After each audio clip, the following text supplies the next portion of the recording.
I'm Ksenia, and it's my turn to talk a little bit about some upcoming transits and big astrological events that are going to be happening in the next coming few years. And I am going to be talking about Saturn transiting through Aquarius and what that means for you if you have Aquarius in any house, first, second, third, etc.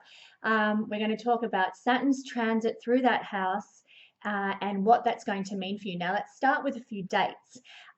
Firstly, before I get into the dates, I want to thank Lada for this great opportunity for us all to share some really exciting astrological events that are coming up, and to everybody who's been able to make this happen, to all the astrologers and psychics and people who've worked on this production, this big event that we've all put together, and it's been a real privilege to be a part of that. So thank you to Lada and to everyone else who's been involved in making this happen. So we're looking at Saturn through Aquarius. Saturn is going to do two transits into the sign of Aquarius. The first one is going to happen around the 23rd of March 2020, and it's going to chuff on into Aquarius, and it's going to stay there for a couple of months, and then it's going to retrograde back out into Capricorn again. And it's moving out on the 3rd of July. So that's 3rd of July 2020. So when that happens, he's going to join up with Jupiter and conjunct with Jupiter in the sky, and then together they're going to move forward into Aquarius, this time a second time for Saturn. And this is going to happen on December 17th, 2020. And from that point on, Saturn is going to be in Aquarius for the next 2.5 years. So he's going to be there until March the 8th, 2023 from recollection. So it's a 2.5 year period that he's going to be there, but it's really actually a bit longer than that, because he begins to move into Aquarius in March 2020. So it's going to end up being roughly 3 years all up that he is doing his sojourn through Aquarius. So there's going to be two major conjunctions that occur at this time when he's in Aquarius. So the first one, it's going to be obviously Jupiter, which we've just spoken about. Jupiter and Saturn conjunction in the sky is a really rare occurrence. It's known as the Great Conjunction, and the last time that this conjunction of these two major, most slow-moving planets in traditional astrology, the last time they got together in the sky in this manner was in the year 2000. Now, interestingly enough, they get together in the sky every 18 to 20 years. So this is an 18 to 20 year occurrence. But interestingly enough, if you're planning on having children in 2020, when they move into Aquarius together and they conjunct in the sky, this is going to be a once in 260 year connection of Jupiter and Saturn in Aquarius. So they connect every 20 years, but they do it in a different sign each 20 years. So it's 260 years since Saturn and Jupiter got together in Aquarius. Now, that's also, they're actually connecting as well in Capricorn too, and they're moving through both signs together for a bit. So we need to look back if we want to understand more about this particular transit and this connection, this great conjunction in the sky. We need to look back, well, what happened 260 years ago? What was happening in the world on a larger world scale back then? But that's for one of my fellow astrologers to discuss in their connection video for this event. So I won't go into that too much at this time. Just suffice to say, a little bit about it is that this is the conjunction of Jupiter and Saturn is recognized by some people as the Star of Bethlehem, and it was possibly the connection of the two in the sky, Jupiter occulting Saturn, that was considered to be the Star of Bethlehem that the wise men followed, etc. It depends. There's a few astrological phenomena that occurred around that time that could have been what we know as, the Star of Bethlehem, and obviously the wise men were astrologers looking at the skies in totality and the heavens in totality and what was going on there, not just so much the particular Star of Bethlehem, so to speak. But I just find that a really interesting little side topic. Bear with me with my crazy little lefts and rights about what I'm talking about today. So on a personal level, what does Saturn and Jupiter conjunction bring? Well, it brings actually reduced effects. If you're born with this conjunction, it brings reduced effects of both the planets, because these are two solar heavyweights, and they're coming at life from opposing corners of the boxing ring, so to speak. Saturn's about restriction, and Jupiter is all about expansion. Saturn is about the mundane, ordinary realities of life. Jupiter is about the spiritual, higher plane realities or understandings. Saturn is about structure. Jupiter rules signs that are free and flowing and liberated. Saturn is the self-made man, and Jupiter is the air. So they're both really different. And when they're together in the sky, obviously there's going to be some negating of Jupiter's positive qualities by Saturn's heavy groundedness, and equally there's going to be some lifting of Saturn's heaviness by Jupiter's upbeat optimism. So there's going to be this sort of balancing act going on when they're together in the sky. And they're going to be together in Aquarius for a full year as Jupiter transits through. They're not going to be spot on same degree, but they're going to be in the same sign for a whole year while Jupiter transits through Aquarius and then moves into Pisces. So they're going to be interacting together for that whole year within Aquarius. It's going to be a really major time. But as I said, someone else will be talking about this really pivotal great conjunction in the sky. So the next conjunction that we see, though not as big as the Jupiter-Saturn conjunction, the other one that's going to be occurring while Saturn is in the sign of Aquarius is going to be Mars and Saturn conjuncting at an exact degree on April the 5th, 2020. So this transit occurs once every 2 years as Mars does his cycle around the solar system. And that being the case, when they get together, we can expect that our desires and our assertiveness will be put to the test at this time. Our actions might meet with some resistance, although, we may feel more determined and more persistent than usual. There can be a feeling of volatility at this time. It's a very frustrating time, and like I said, it occurs every 2 years. In fact, I think it has happened not so recently in the last year or so. So we've probably experienced it very recently and can recollect what that brought us in terms of our feelings and our emotions and what was going on. So it's a very frustrating time, but it's best when this occurs, when this transit happens, smack bang on the 5th of April 2020, long time in the future. Write it in your calendar if you need to.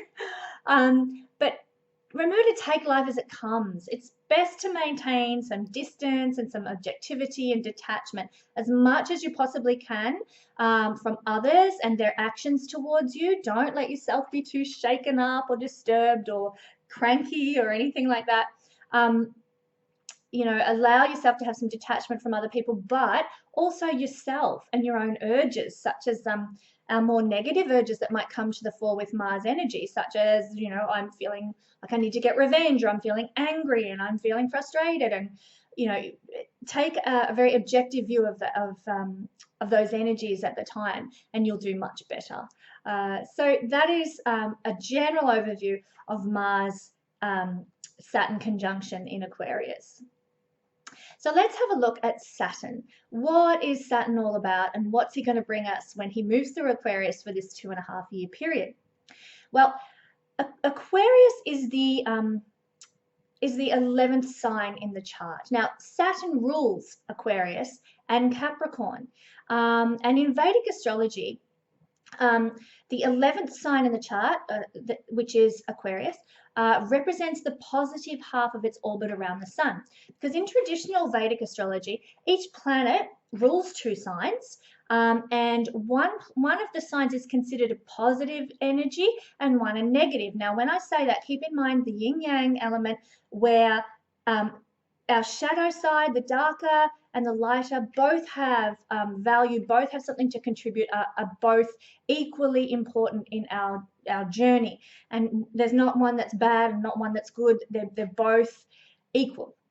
So the positive sign of Aquarius represents an outward expression of our energy, a positive expression of our energy.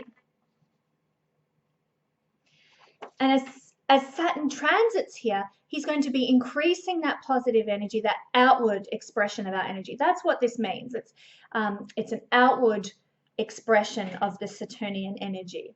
And, you know, Capricorn, the 10th house, invading, is representative of a more internalized, decreasing energy from Saturn. So, you know, the same thing happens for the signs Jupiter rules. There's a positive one and a negative one. The signs that Venus rules, a positive and a negative.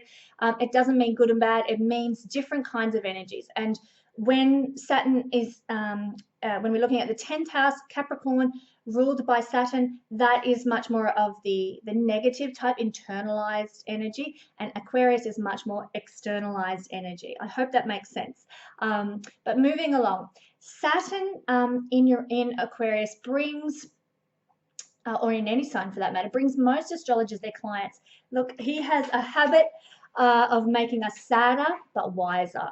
And this happens all throughout our life.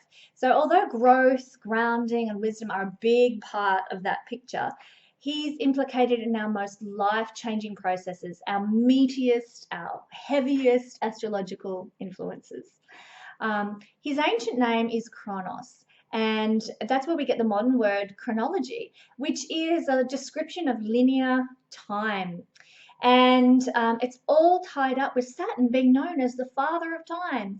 And so that's where, you know, Chronos, chronology, all that sort of stuff, Saturn rules time. And he is cold, he is dry, he is slow moving. Time feels like it's very slow moving sometimes. Saturn wants us to be overly cautious. He's about us, you know, being careful with what we do and being conscientious about what we do, putting in the hard work. How shall I phrase this? He wants us, he actually wants us to simply settle for the devil that we know, rather than going out and being visionary and trying new things like we would with a strong Aquarius. He wants us to be restrained, so to speak, to continue on with what we're familiar with, the mundane, the ordinary, the everyday life, you know, the going to and fro, the routines, the being organized and structured of our everyday lives. You know, all this is actually rooted in fear. So Saturn, he's a planet that has a fear of us losing ourselves. Therefore, he encourages us to stick with the devil that we know, the things that we're familiar and comfortable with. So the challenge with Saturn is to overcome our fears in order to grow. That's the challenge the gauntlet that he lays down for us. If we can overcome our fears, if we can take on Saturn's challenge wherever he lies in our horoscope, whatever house he's in, and the fears that he puts into that realm of our life, if we can overcome our fears and take on those fears that he places, then we have a great capacity to succeed and learn from these Saturnian lessons that will come up again and again and again in our lifetime. He is the Lord not only of time, but the Lord of karma and the Lord of fate. I'll give you a quote from Adam Smith, who's done marvelous work all about Saturn and the devil that we know. Saturn's limitations are themselves limited, he says. They are temporary restrictions that take us down certain avenues until they are gradually eroded by the magic formula of time, courage, and hard work. That's a great quote. That's exactly what Saturn does, you know.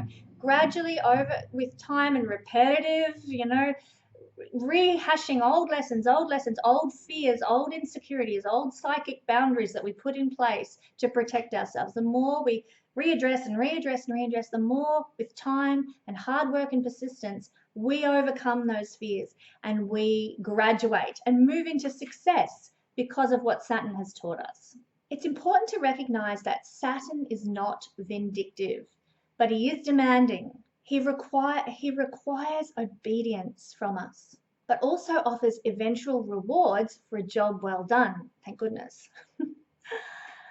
He delivers by producing the goods, producing the goods that we need, the rewards, the recognition for a job well done, but also by setting us free from our fears eventually by repetitive, the repetitive learning of the lessons over and over and over again until we break free from the things that are holding us bondage.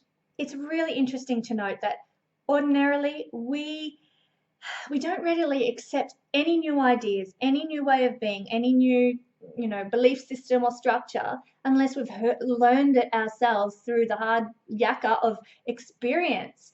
If somebody's telling you something or preaching at you from the pulpit or whatever, yes, you can internalize it on an intellectual level, but you will not internalize it at a heart level until you've had an experience that defines that for you. And that's what Saturn does. He gives us the experiences that we need to grow and to stand on our own 2 feet, to come to our own conclusions, to be our own person, to be the self-made man.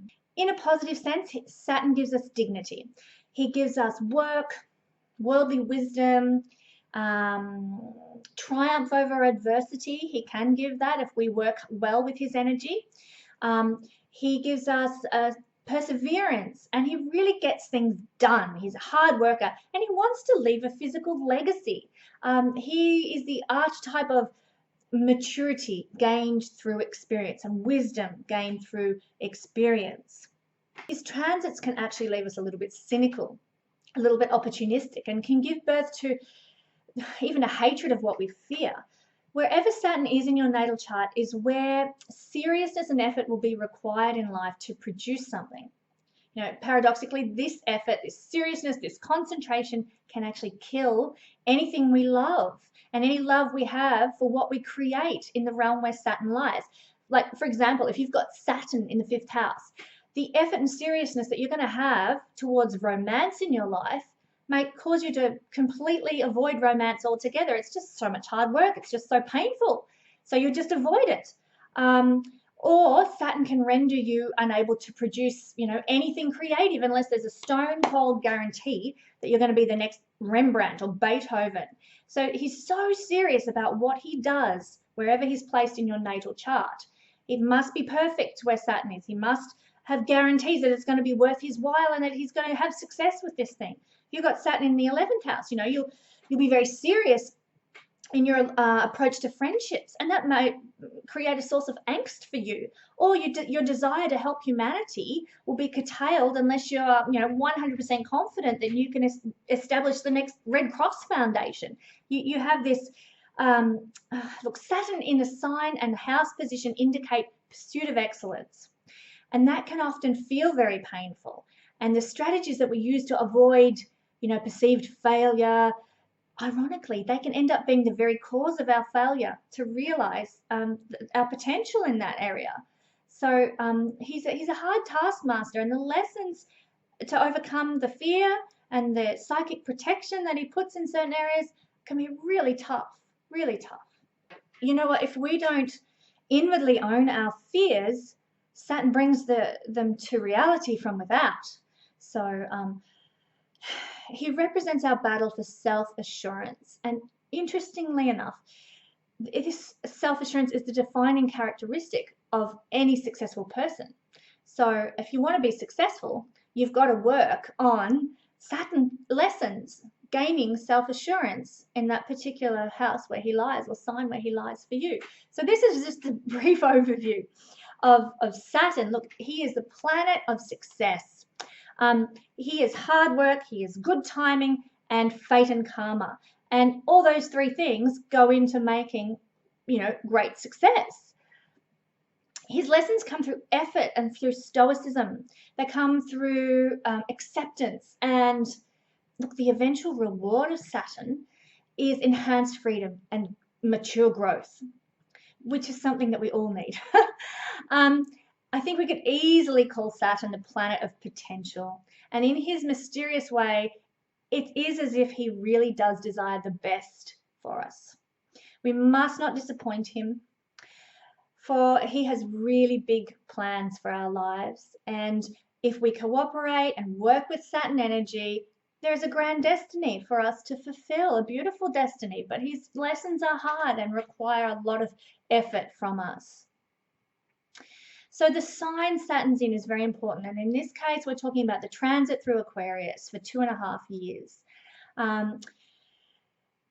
The sign Saturn's in will bring us definite experiences related to that sign. So when he's in Aquarius, he is going to bring experiences that have to do with Aquarian things. Now remember, Saturn is restriction. Saturn is about fear related to the sign that he is in. So in Aquarius, which is all about freedom, liberation, self-expression, individualism, Saturn is going to make us uncomfortable and a bit fearful about revealing our unusual, quirky side. He's going to be making us more shy about standing out in front of a crowd. He's going to make us keep our left of center activities hidden and undercover for fear of being exposed, you know. But the thing is, it might be obvious to everyone that we're just a little bit quirky, and by trying to hide our quirkiness, it just seems crazy and a bit odd, not in a good way. Anyway, he also has great potential when he's in Aquarius for putting a new twist to an old idea. So Saturn is old concepts and traditional and looking back, and Aquarius is looking forward and being visionary. So they're quite contradictory that way. But when he's in Aquarius, he has the capacity to put a new twist on an old idea, or keep a classic approach to something in life, or a particular design or style or whatever. He has the ability to make it fresh and new and compelling and seem like it's ahead of its time. So there's this real polaric blessing, if you like, from Saturn in Aquarius.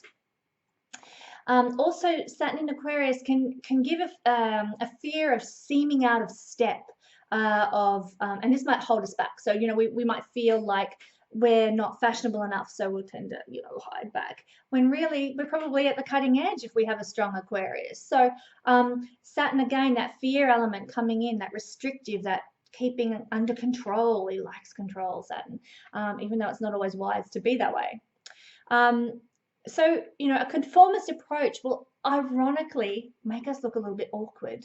And so there's a huge need to actually overcome those lessons of Saturn, those fears of Saturn, and put ourselves forward, allow our individuality to shine and our quirkiness to come forward when Saturn is in the sign of Aquarius. So this goes for all of humanity at this time, but I'm going to talk shortly about what it's going to mean individually through the houses. So when Saturn is in Aquarius through transit, we can expect all of those things, those fears, to manifest on some level for us, depending on where Aquarius lies in our natal chart. There can be fears around, you know, our usual quirky approach to whatever Saturn rules for us personally. So we need to have a bit of a concept of where Saturn lies in our chart. For example, we may have a really eccentric way of handling our 6th house everyday lives and our routines and the way we organize ourselves. And when Saturn transits there, he can bring a desire to keep our quirky routine hidden, out of sight, for fear of judgment by others. You know, like I said, fear where Saturn is. We may never, like, our quirky lifestyle might never have bothered us before, but all of a sudden when Saturn moves into our 6th house, Aquarius, we get a fear of our unique way of doing things, a fear of other people judging us for that, a fear of condemnation for that. So we keep it hidden where it may not have ever worried us before. So, for example, when he transits the 12th house, he may bring an uncomfortable feeling around our spirituality. Ordinarily, we might have been very at home with our spirituality and really embracing of our spirituality. But when Saturn moves there, he may stop that freeness and that flowingness and cause us to become more introspective about our beliefs and much more buttoned down, if you like, and restrictive about how we express our spirituality. So keep these things in mind as I go through the houses with Saturn transit to Aquarius. Get the words out. It's by owning these things and owning up to our fears that we may be able to overcome them and develop the self-assurance that is the hallmark of working with Saturn in a successful way. So by the end of this 2.5-year transit, if you've done this, if you've worked well with Saturn energy, you will have gained some self-assurance, you will have gained a lot of growth and maturity necessary to have mastered whatever Aquarius rules for you in your chart. So now I'm going to jump to some diagrams of where Aquarius is, just so for people who are new to astrology and just learning astrology, they may be wondering, oh, well, where's my Aquarius? How does that work in relation to who I am? Like where my ascendant is, trying to understand the basics, basically. So I've decided to use an image. Thank you to astro.com for the use of these images. And I'm going to step through each of the houses and what it means to have Saturn transit each of the houses. So let's go do that right now. So here we have a chart. Now this chart is a future chart for some random guy who hasn't been born yet, and it's we're going to work through each of the houses shown in this chart on a particular day in about 2021 sometime. So I want to explain for people who aren't quite familiar with chart reading in astrology, we're looking for Aquarius, which is on the left-hand side of the screen, near what is titled the AC, and I've popped a Wonder Woman star there just so that you know which area we're looking at. In this case, Aquarius is delineated by two squiggly lines that you can see. And if we're using whole sign astrology, we look at the first house as being from the beginning of Aquarius, where the two squiggly lines are, that section, right through the sign. And then the second house is Pisces, which is the blue section to the south. Hope that makes sense. If you prefer to use the Placidus system, this is what I've used for these charts. Ordinarily, I'd use the Campanus system, but just to make it simple, I've just used the default Placidus here.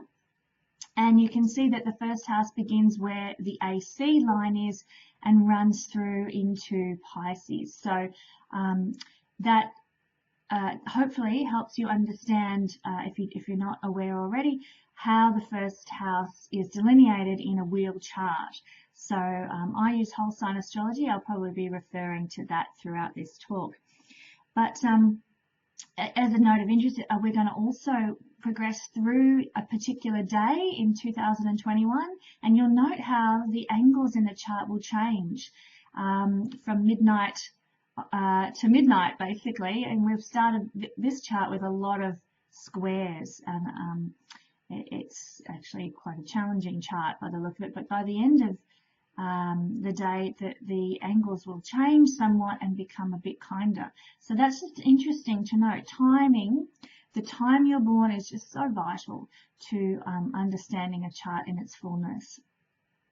Okay, so when Saturn is transiting the first house, now if you've got Aquarius on the ascendant, this is your first house, and Saturn is going to be transiting here for 2.5 years. And it means that you're going to be drawn inward, and you're going to do work on your personality and character and your internal makeup through this period. Saturn's going to try and perfect your most essential way of being, and it's going to try and root out your character flaws and your shortcomings and weaknesses. So that sounds a little bit scary, but it's not really. It's an excellent time for introspection and contemplation and, honest self-evaluation. But, it's going to be a tedious time for worldly matters, things in the external world. Like, no matter how much energy you put towards your outer accomplishments, you might actually feel that there's very little support for you. You're unlikely at this time, now I'm sorry this is quite negative sounding, but it's unlikely that you're going to receive sort of awards or promotions or significant advancement, because the work to be done is internal. It's about developing your inner being and growing your prudence and your discretion and all those Saturnian qualities. So being in Aquarius, you can approach this with a much more detached manner and sort of observant, sort of reviewing what's going on because Aquarius is quite detached. You will probably find that you'll continually be thrown back onto yourself to examine your motives and reflect upon who you are, your individuality, and your behaviors and your psychology. So even though externally it might feel like, you know, not much is perhaps happening, there's not much momentum externally, there's going to be some really beautiful internal shifts at this time. And even though it's not a good time to launch new ventures, to start new projects, it's going to be a really great period to learn about what your ultimate objectives are, what your ultimate desires are. You'll do really well at this time to restructure, and Saturn loves structure, your existence and modify the direction of your life, which you can then put into action as Saturn then moves on at the end of the period. You might feel pressure, you know, internally to come to terms with your identity and do the right thing regarding your life, you know, compelled to act in accord with your individual purpose and your calling. So you might feel frightened and overwhelmed, but this is all meant to be.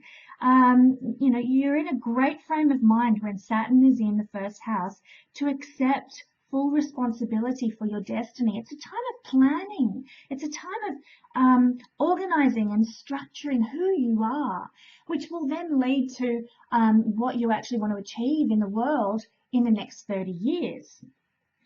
You know, usually you've probably got you probably have a really objective perspective, being, you know, upbeat Aquarius. But this is going to give you sort of freedom to rethink and re-choose and re-embrace the life that you want. So it's a very internal time. So, you know, there's going to be benefit from personal discipline. And, you know, if you focus on transforming inside personally, correcting bad habits, and beginning new practices like such as meditation or yoga or healthy eating, whatever, things that will provide a foundation for you on an internal level, they will be supported at this time. Anything that, you know, psychological work or counseling or therapy, fitness regimes, all that sort of stuff, it's a really good time to begin that. Anything that supports you as a person, as an individual, not so much what you're giving out to the world, but anything that you can create that supports you as a person. It's about you. The first house is about you. So it's a really good time for redevelopment, for planning, for choosing your destiny at this time. It's going to bring about maturity. This is a time, this 2.5 year period is a time of growth of maturity, growth of self-knowledge. And by the time this transit is over, you're going to be older, you're going to be wiser, obviously you're going to be older, but you're going to be more objective about who you are and what you want. There'll be a relinquishing of long-held illusions and fantasies and deceptions. So, you know, you might feel tired health-wise. There might be a struggling for energy because Saturn is restrictive, and so your energy might feel depleted. So get plenty of rest, get plenty of exercise and fresh air, and eat well. Really devote yourself to a healthy lifestyle at this time. Don't go down the road of, you know, sort of poor living habits, or, you know, you're going to pay a price for that in the end. So, you know, avoid overwork. Try, if you can, avoid excessively stressful situations, you know. Take calcium for your teeth and bones, because Saturn rules teeth and bones, and you'll want to make sure that, you know, you uphold these aspects of your physical body, because the first house also represents the physical body, and that you need to support the physical body. You know, it's a serious time, it's a somber time, so make sure that you allow play, you know, lighten up a little bit, give yourself a chance to lighten up, enjoy some entertainment. You might, you know, suffer from a lack of self-confidence. You know, that it's not a time like Jupiter does when he transits the first house.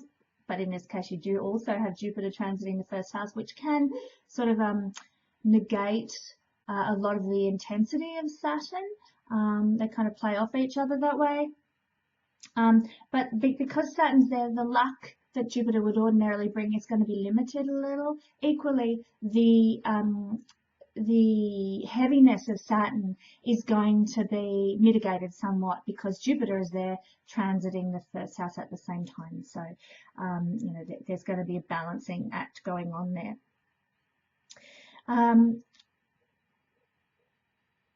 Yeah, with the Saturn in the first house, we can expect that there's going to be a lot of looking inward, a lot of focus on who we are as a person and what we are here to achieve in this life and what we really, really want out of the next 30-year cycle.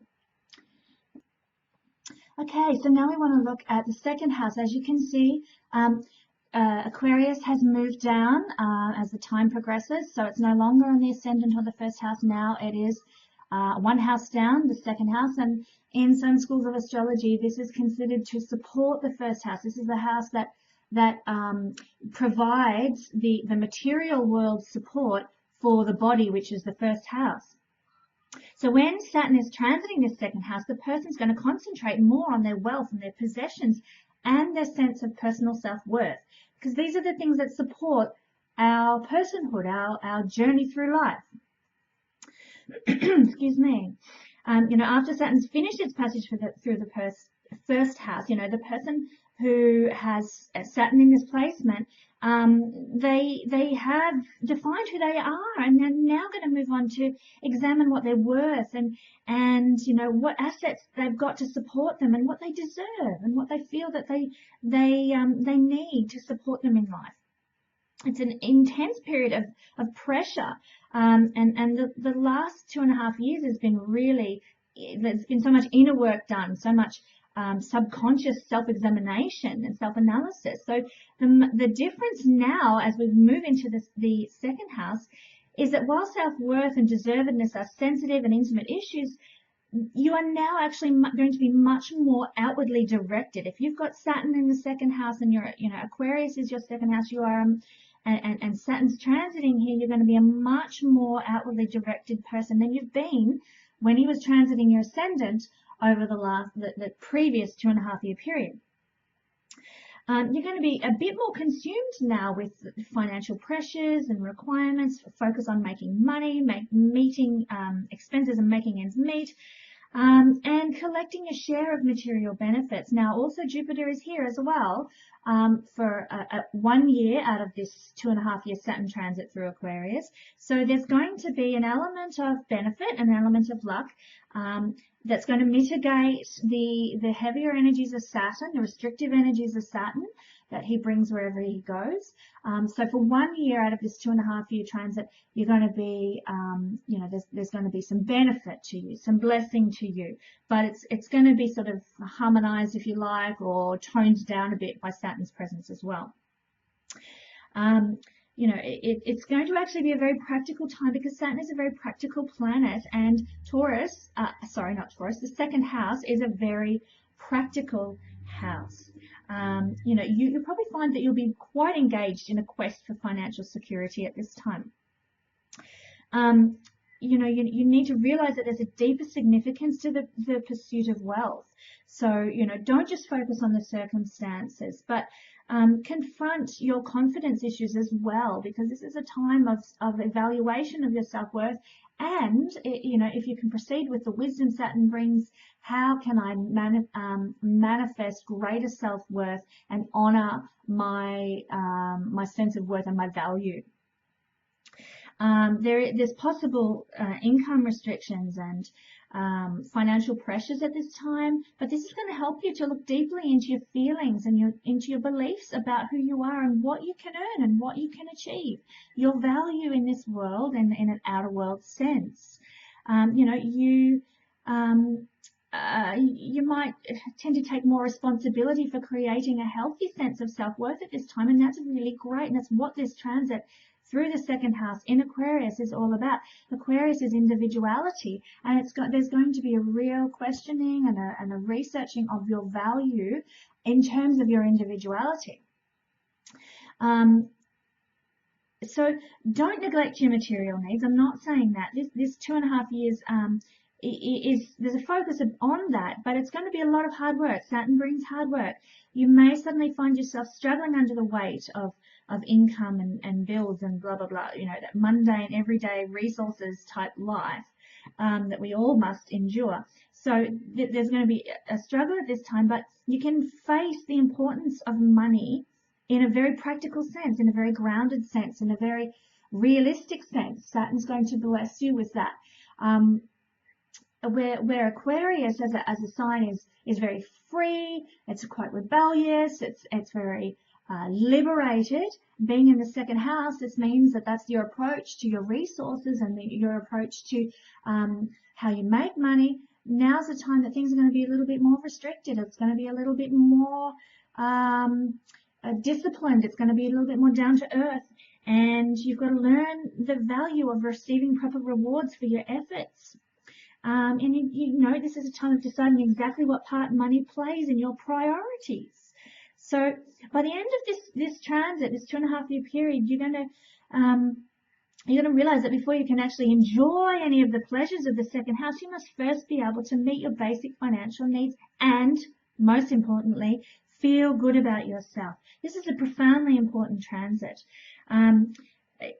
In Hindu astrology, this actually represents education and family life as well as money matters and resources. So, you know, there might be challenges and restrictions in those areas as well, in education and family life.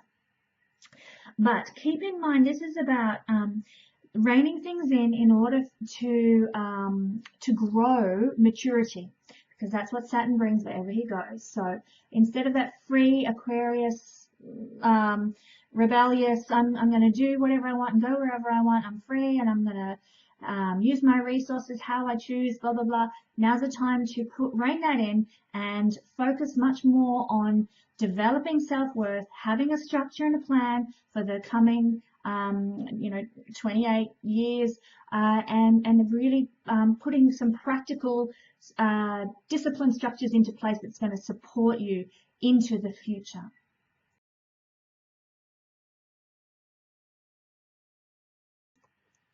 So as you can see, now the Wonder Woman star is down in the 3rd house. Still Aquarius, it's going to always be Aquarius through this talk.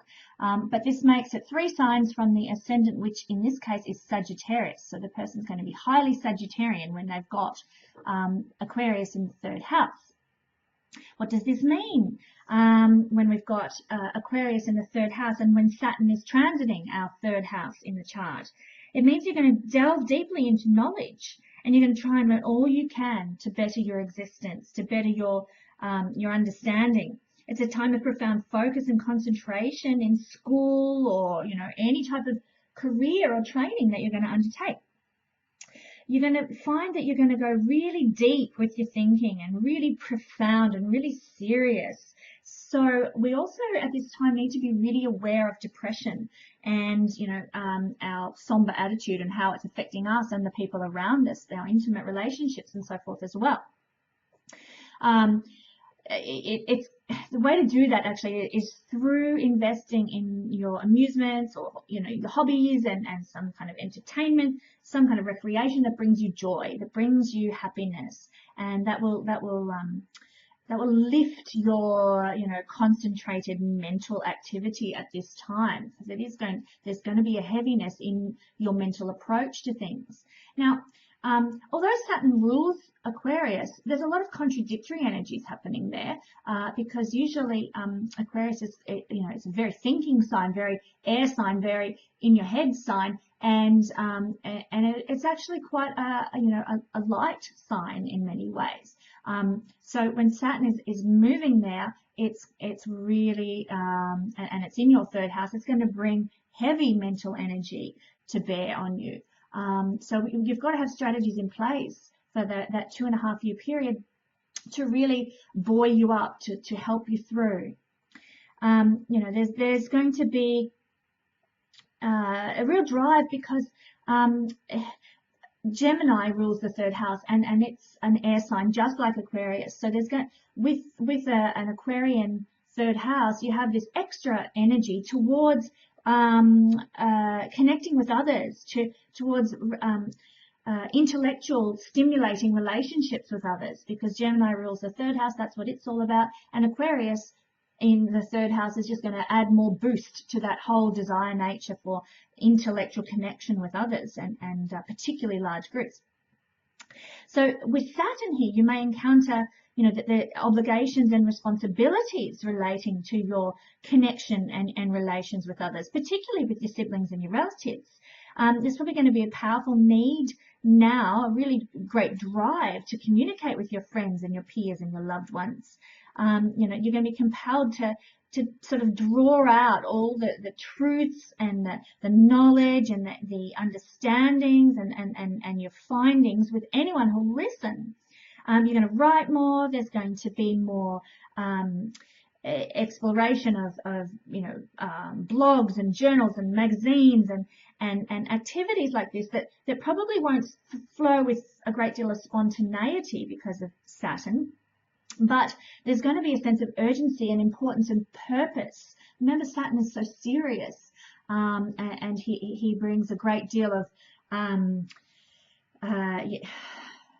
great deal of seriousness about wherever he is in terms of house placement. So it depends, where he is for you in the natal chart, your Saturn. But while he's transiting, he's going to bring that heaviness, that weight, that sense of responsibility and duty to third house things, which is media, which is our communications and our learning style. So there's going to be a great deal of seriousness, obligation, responsibility here. You're going to be probably looking at things with microscopic perception and great detail, because Saturn is such a detailed planet. He's not about the big picture like Jupiter is. He's about the detail. So again, let me point out, for a year, and I probably won't say this anymore because it's the third time I'm saying it now. I'm not going to repeat myself all through this video. But Jupiter, for 1 year out of this particular Saturn transit through Aquarius, is going to be in the same sign. They're going to move into the sign together. They're going to be together in the sign for a whole year, and then Jupiter will move on. So for that year, the heavy pressure energies of Saturn are going to be mitigated and lightened somewhat because of the presence of Jupiter. Yay! But then Jupiter's going to move on, and so for another year and a half, Saturn is going to be doing his usual thing in the sign of Aquarius, so that heavier energy will come to bear about 1 year into his transit of Aquarius. So what does this mean again in the third house? You're probably going to be looking at your behavior with a lot more detachment being in Aquarius. And you're going to observe your actions and undertakings, the way you learn, the way you write, the way you communicate. And, you'll probably be assessing quite seriously with a detached attitude all those things, your communication and your relationships with siblings and family. You're going to examine everything that's outside of yourself, but in a fresh, objective way. That Saturn, he's often seen as the old man of the zodiac, but he does bring a very serious new perspective that can lead to more enlightenment and more maturity. So keep that in mind.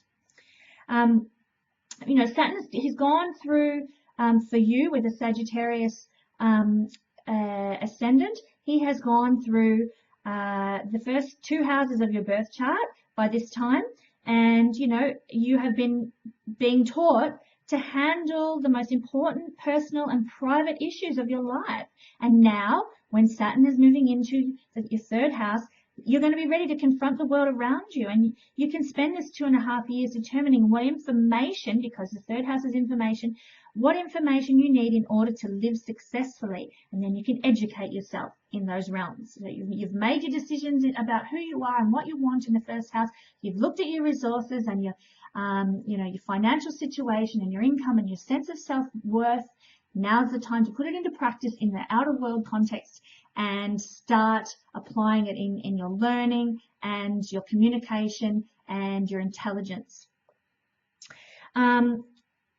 So you can make really good use of the plentiful knowledge that will come your way at this time.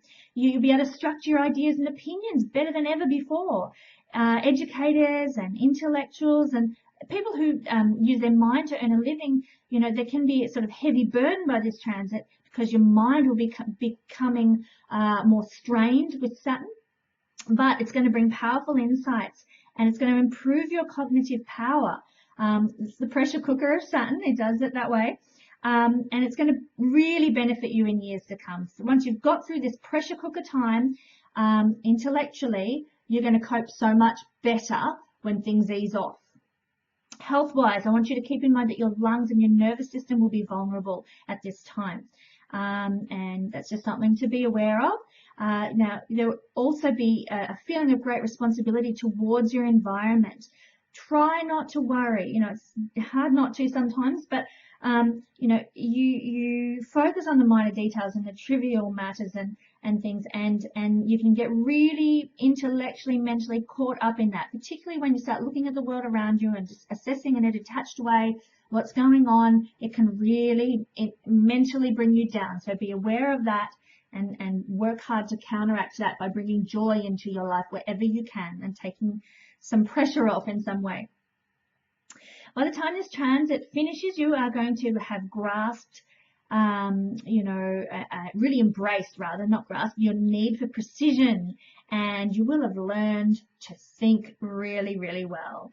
Your rational mind will be strengthened, and your ability to function cognitively is going to be really blessed. So you're going to, in the end, become more flexible. Even though flexibility is not a Saturn trait, you naturally have Aquarius in this position. So flexibility is part of who you are, and you're going to be able to, that's going to be really enhanced at the end of this transit because of the discipline of this time. Yeah, so it's going to be, it's going to be a time of blessing ultimately, but like Saturn in any particular house, there's a heavy energy that you're going to need to be wary of and that you're going to need to go gently on yourself with over this 2.5 year period. Alrighty, so now we have the Wonder Woman star and the sign of Aquarius down in the 4th house, the lowest point in the chart near the IC at the bottom. So if you have this position, if you've got Aquarius as your 4th house, it means you're a Scorpionic person. You are a Scorpio rising. So what does it mean for you now as a Aquarian 4th house person when Saturn is transiting here? It means you're going to spend 2.5 years building the foundation for your future success and achievement. This is a time of slow, concentrated effort to ensure your ultimate security. 4th house is all about security in the material world. This, unfortunately, is one of the least rewarding transits in terms of increase, gain, promotion, or all the outer signs of accomplishment. I'm sorry to bring so much negativity to this, but Saturn, like, he's a hard taskmaster, and he does bring, you know, a lot of restrictive energy and a lot of disciplined energy that actually serves us well once he moves out of the sign. So keep that in mind. It's always important with Saturn to keep it in mind that he is bringing some hard work, some expecting diligence of you, expecting duty from you, but the rewards, if you do it well for 2.5 years, are great. So, you know, at this time in the 4th house, pardon me, you're going to be, again, going into that state of introversion and introspection. You know, the 4th house is related to the moon, which is about our emotional nature and our emotional life. So again, like the 1st house, you're going to go inward, and you live your life from a perspective of your ancestral values, your hereditary talents, and your security and survival concerns. You're going to be focused more now on your fundamental nature and your instincts. And you should now be seeking to plan, to build, to organize, to structure, and save for the future, to work towards the next quarter of the chart, if you like, as Saturn keeps progressing in his 29-year cycle. Like, there's going to be, how shall I put this, difficulties involving your habitat and your living conditions on the surface at the onset of this transit. You know, you're going to direct your attention to your home space and your residential location, and now you've got to make all the necessary improvements to your home and to your car, to your living environment, your habitat. And situations are going to arise in which you're going to have to consider, you know, whether you live in a certain area that's suited to this particular aspect of your nature and your needs, or now if you live in a different area that's going to serve this purpose and have this, you know, you're going to approach it very seriously. What is going to serve you best? You're going to look at all the finer detail about where to live, how to live, the habitat that you live in. It's an optimum time to learn lessons and responsibility about land and homes and property. And, you know, if you move at this time, you will be doing so out of a sense of duty rather than a sense of joy. And it might seem very burdensome to move at this time and really heavy to be moving at this time. You know, moves during Saturn transits only occur out of a definite purpose and absolute necessity, compared to when Jupiter transits the fourth house, which is much more a sense of joy. Yay, I'm going to go retire and live in Miami, or, you know, if I'm in Australia, I'm moving to Queensland, I'm going to live on a Gold Coast and live the high life or whatever. But this is not like that. This is right. I need to, you know, live here for the purpose of my children and their education and better paying job. And it's a very serious approach to where you live. So moves when Jupiter is transiting this area, as it will be again for the first year of this Saturn transit through Aquarius. Jupiter is going to be there too. And so moves with Jupiter transiting, they influence your buoyancy and happiness and pleasure while with relation to the home life and your home environment and your living habitat. But while Saturn moves there, he is all about security, safety, and a solid ground for your future base. So these can actually harmonize quite well, these two energies, you know. You, especially in that first year when Saturn and Jupiter are there together. So you will have that sense of buoyancy and happiness, and you'll also have a need for security and safety, so they can combine in a really positive way in terms of looking at where you live and deciding where you want to live and or enhancing your home where you actually do live at the moment. You will invest in pleasure with regard to your home, but there'll also be a sense of groundedness about that and a sense of safety about that and security about that. Pardon me. So your concerns now are much more of a personal and intimate nature. That home, that emotion, that heritage and lineage. You're going to work diligently to safeguard your future peace and tranquility. You're going to be quite sensitive to domestic issues and your family needs, such as schooling, such as opportunities for your children, that sort of stuff. There might be some problems that arise with increased responsibility for your parents. The fourth house represents the mother, but also the, you know, any nurturing parent. And, you know, sometimes there might be some unfavorable effects on the mother's health. Your mother's health, if, you know, particularly if she's quite old or already sickly. So just be aware of that. Keep an eye on your mum. Keep an eye on your nurturing parent at this time. Pardon me. There's also going to be an expansion of your public life in terms of community affairs. That's coming through Jupiter.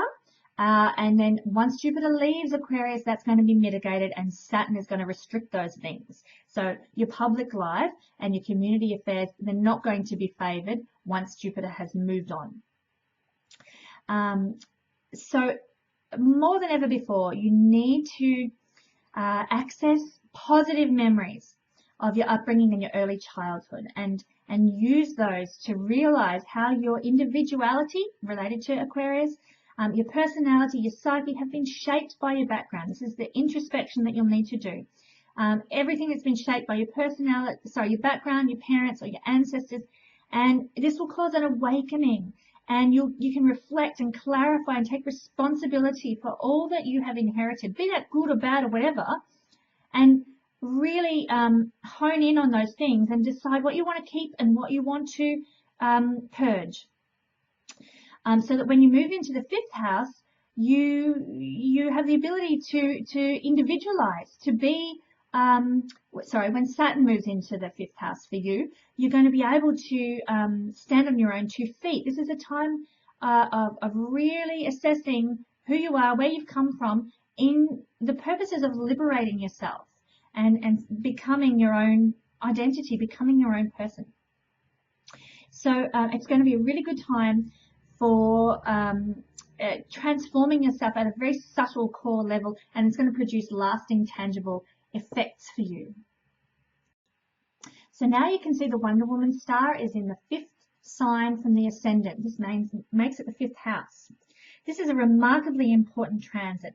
It's a time when you're going to discover your most essential talents and abilities, things that differentiate you from other people. And you're, with Aquarius in the 5th house, natally you're going to be highly individualized already, but Saturn is going to enhance this. He's going to cause you to explore the uniqueness of your own spirit. So yes, you are probably innately unique and individual in a creative way with your creative intelligence already with Aquarius in this position. But Saturn is going to go deeper. Saturn's going to go, delve into the real nitty-gritty of that with you. It's an excellent time for gaining self-knowledge and self-understanding through, again, the introspection and self-analysis that Saturn brings, and to do some soul-searching. But this is tied this time, instead of to, the core of who you are, this now is tied to anything involved with the arts or sciences, or any creative professions, any entertainment professions, any literary professions that entertain other people. So now is the time that you're going to come into contact with your deepest creative resources, that inner work that brings out the creativity in you. It's going to be a really exciting time. Yes, there's restriction from Saturn. Yes, there's discipline from Saturn, but that's going to serve this creativity to really blossom in the long term. Sorry about this. I've got a bit of a cough. Hay fever season in Australia, not fun. Now, although it's not fun to have Saturn transit the 5th house, Saturn's transits always bring heaviness, always bring duty. You're going to feel more serious and burdened with the weight of responsibility, but this is going to be tied to your development potential and the mastery of your God-given talents. So there's actually purpose to this. You're going to get serious about your creativity. You're going to get serious about how you do your art, how you write your music, how you perform your stand-up comedy. Whatever it happens to be, you're going to get serious about it, because Saturn brings seriousness. Again, there might be times when you need to remind yourself, lighten up, have some fun, do some play that's actually play instead of being so serious about play. That's the nature of Saturn. He's serious about play. But yeah, this is a really great time to get serious about your creativity and your creative offering to the world. Now, this house also relates to love affairs and the love that we receive. So Saturn's transits can bring up issues of how much you deserve and your feeling of the ability to receive love. These are big 5th house issues. I have Saturn in the 5th house natally. This is totally it. You may actually go through fated, if you like, karmic experiences. Remember, Saturn is karmic. So there may be karmic experiences, fated experiences with your current partner or with a new lover. There's a feeling of vulnerability. And remember, Saturn is related to fear, and love and intimate relationships are when that can really come to the fore. So the fear of Saturn can really come out. Also, he can be fearful of being creative. He can be fearful of putting himself forward to the world. But, he gets so serious about what he does that, it's got to be perfect before he puts it out there. And other people are like, just get on with it, mate. Just get in there and enjoy your love life. Just get in there and produce your art and sell it and, just do it. But for Saturn in that 5th house, it's going to be serious, and no, it's got to be perfect before it's out there, before and my relationships have to be, perfect before I, or my friendship with the person has to be perfect before I can commit to a relationship. He's just so fearful wherever he goes. So you may feel that heavy Saturn energy as he transits the 5th house of I'm fearful of love. I'm fearful of being creative. I want to encourage you to feel the fear and do it anyway, like they say. Sometimes during this transit, you can feel unloved. You can feel unappreciated. You can feel lacking in energy or enthusiasm and confidence. All those things are fifth house things, that feeling loved, feeling appreciated, having energy and confidence. They're tied to Leo. So when Saturn is here, he can really restrict that. You must confront why you feel that way and make the changes that are necessary. Again, introspection. Saturn's all about learning and applying knowledge to make you wiser into the future. So explore, if you're feeling that way, explore why you're feeling that way. It's one of the best transits for transforming a person's pride and their self-respect. It's also time to consider your potential and your ability for fame or leadership or love, all those fifth house things. There's probably a strong sense of determination and willpower, and I want to encourage you to follow those instincts and trust them, because you need to step away from the Saturn fear and take a few risks. Risks in love, risks in creativity, risks in putting yourself forward into the world, risks in having a good time. And this is also a house of children, so there can be restrictions and burdens and difficulties related to children for this 2.5-year period. Women during this transit, please be aware and cautious about unwanted pregnancies, and take every precaution that you need, and men as well. This is a time when that can occur through the love affairs and the restrictions and burdens that Saturn can bring in a particular house. And because this is a house of children, unwanted pregnancies can occur that bring some sort of restriction to your life. So take every precaution necessary to avoid that sort of thing. Also, with regard to your creativity, because Saturn is transiting here, whatever he brings can be really, really lasting. So with Aquarius as your fifth house, this is for people with Libra rising. With Aquarius as your fifth house, you're going to be really serious about creativity. You're going to be very intelligent about creativity, and your creativity is going to be quite brilliant, quite left of center, quite eccentric. So it's a really great time to get serious about your amazing creativity and to put it out there to the world. Anything that you produce during this Saturn transit through Aquarius will be long lasting. Now, that is one of the big things about Saturn. The results of the efforts that you put in at this time will bring lasting results. And so keep that in mind with regard to children, with regard to relationships, with regard to creativity. Saturn in this house can bring you lasting results if you confront the fear, if you put the effort and the hard work in, if you discipline yourself and really knuckle down. Saturn can bring you lasting results from the creativity that you express to the world, or from the love affairs that you have. Keep in mind, this can also relate to children. If you're not looking to have children, that Saturn can bring you lasting results in terms of children if you're not careful. If you are looking for children, yay. This could be the transit for you. So as you can see, now we're moving into 6th house territory. This means that your ascendant sign will be Virgo. And you will have noticed that the aspects in this chart throughout the day have changed. Now there are a lot more, there's still some really hard squares from Pluto and Saturn to other planets, but there's also some kinder aspects happening as the moon progresses around the chart. So it's really interesting to watch how the space of time can cause differences in the aspects that are in a natal chart. Just thought I'd point that out as we move along. So 6th house, what is 6th house all about with Saturn in Aquarius? When Saturn transits the 6th house, you're going to learn about the value of daily work, obviously, because the 6th house rules daily work and routines. You're going to be much more accountable and serious about your health, about your appearance, about your habits, about your routine daily life, and the work that you do. The job, not the career, not the aspirations in terms of I'm going to be a rock star or whatever. It's all about the nitty gritty of, hey, I've got to keep being a waitress to make ends meet.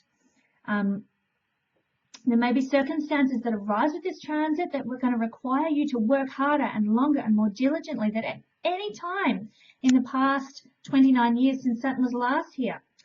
And it's going to give you the momentum to improve your habits and your procedures and find better ways to accomplish all your goals. It's going to give you lots more organization. And one thing I like to keep in mind about the sixth house is that it's a house of service. You know, we get so bogged down in duty and, you know, it's routines and it's enemies and it's bad health and it's this negative. But we also need to keep in mind, Virgo rules this house. It's a house of service. It's a house of giving to others. So if we can approach our daily life and our daily routine, not from a sense of, I've got to do this to make ends meet, but if we can approach things from a point of view of, how can I serve? How can I help? How can I contribute? You are going to experience greater rewards, not only on an outer level, but on an inner level. You're going to be happier, bottom line. So we need to perhaps change, I think, our perspective with how we view the sixth house and how we value the sixth house, and look at it from a point of view of, you know, Virgo, the priestess, or the priest, giving their service out of love to the world. And if we can do that, we're going to be so much more blessed. And this also goes for Saturn transiting this house. Yes, you might experience more restriction, more difficulties, more frustration at the hands of your co-workers or employers. And yes, you probably will have to work hard at this time, possibly harder than the other people around you. Yet you're going to receive, if you come at it with the right attitude, you're going to receive a sense of satisfaction and a sense of contribution if you can have the right attitude. And so much of where Saturn is and where he's transiting is tied up with our attitude. You know, he can be transiting the 10th house, and bringing us all, you know, hard work, difficulties in manifesting a career, but our attitude to that situation and the ultimate goal of that situation is what is going to determine our success at the end of the 2.5-year period, or our complete and utter, you know, mess at the end of the 2.5-year period. So keep that in mind as he transits here. Think about how you can serve. You know, your shoddy work is going to be noticed, and you're not going to be able to avoid censure at this time. You might even find that you might get reprimanded a lot.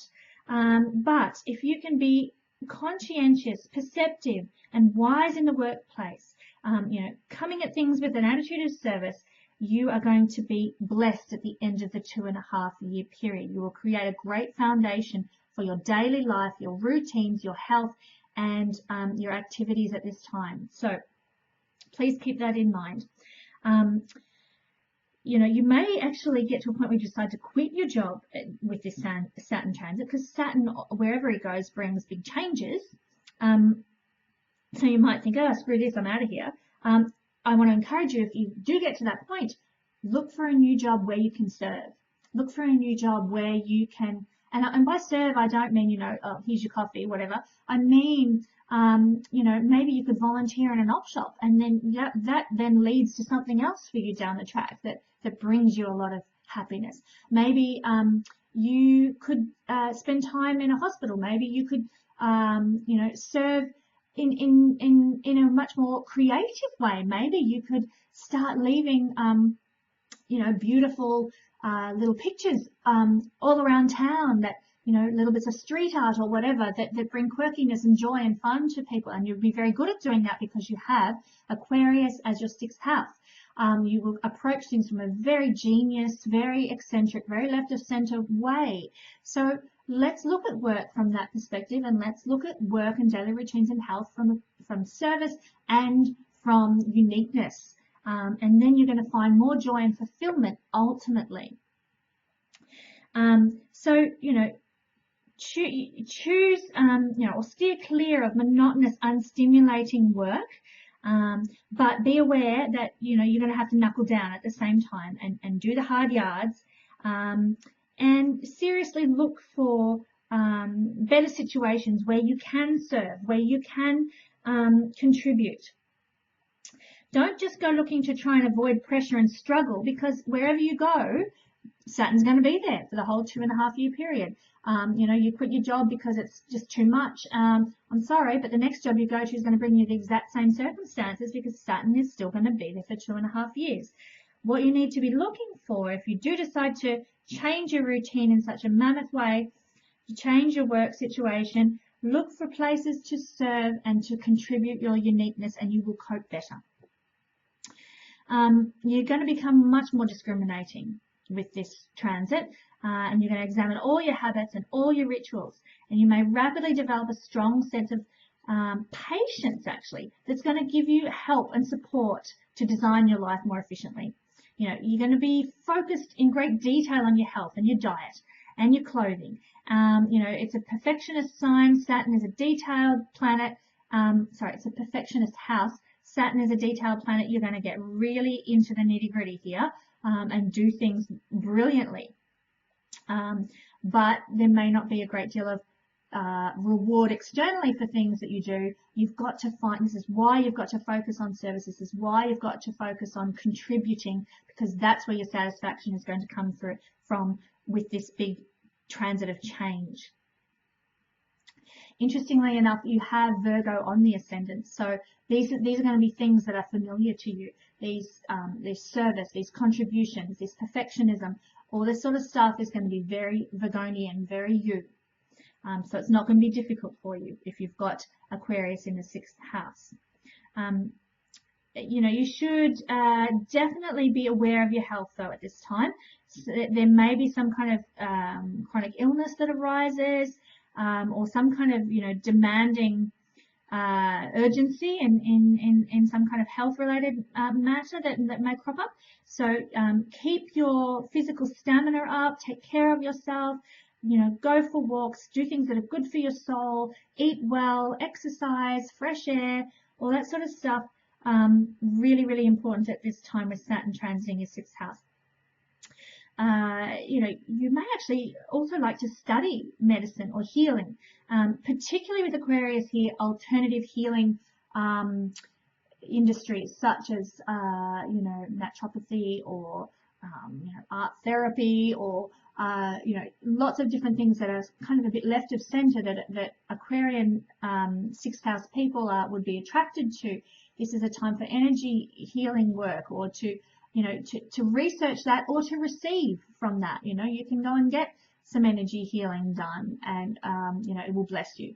So it's healing is and health is very pivotal for 6th house, and with Saturn here, it's going to really trigger some change in those areas. You're going to need to focus on those things quite a bit.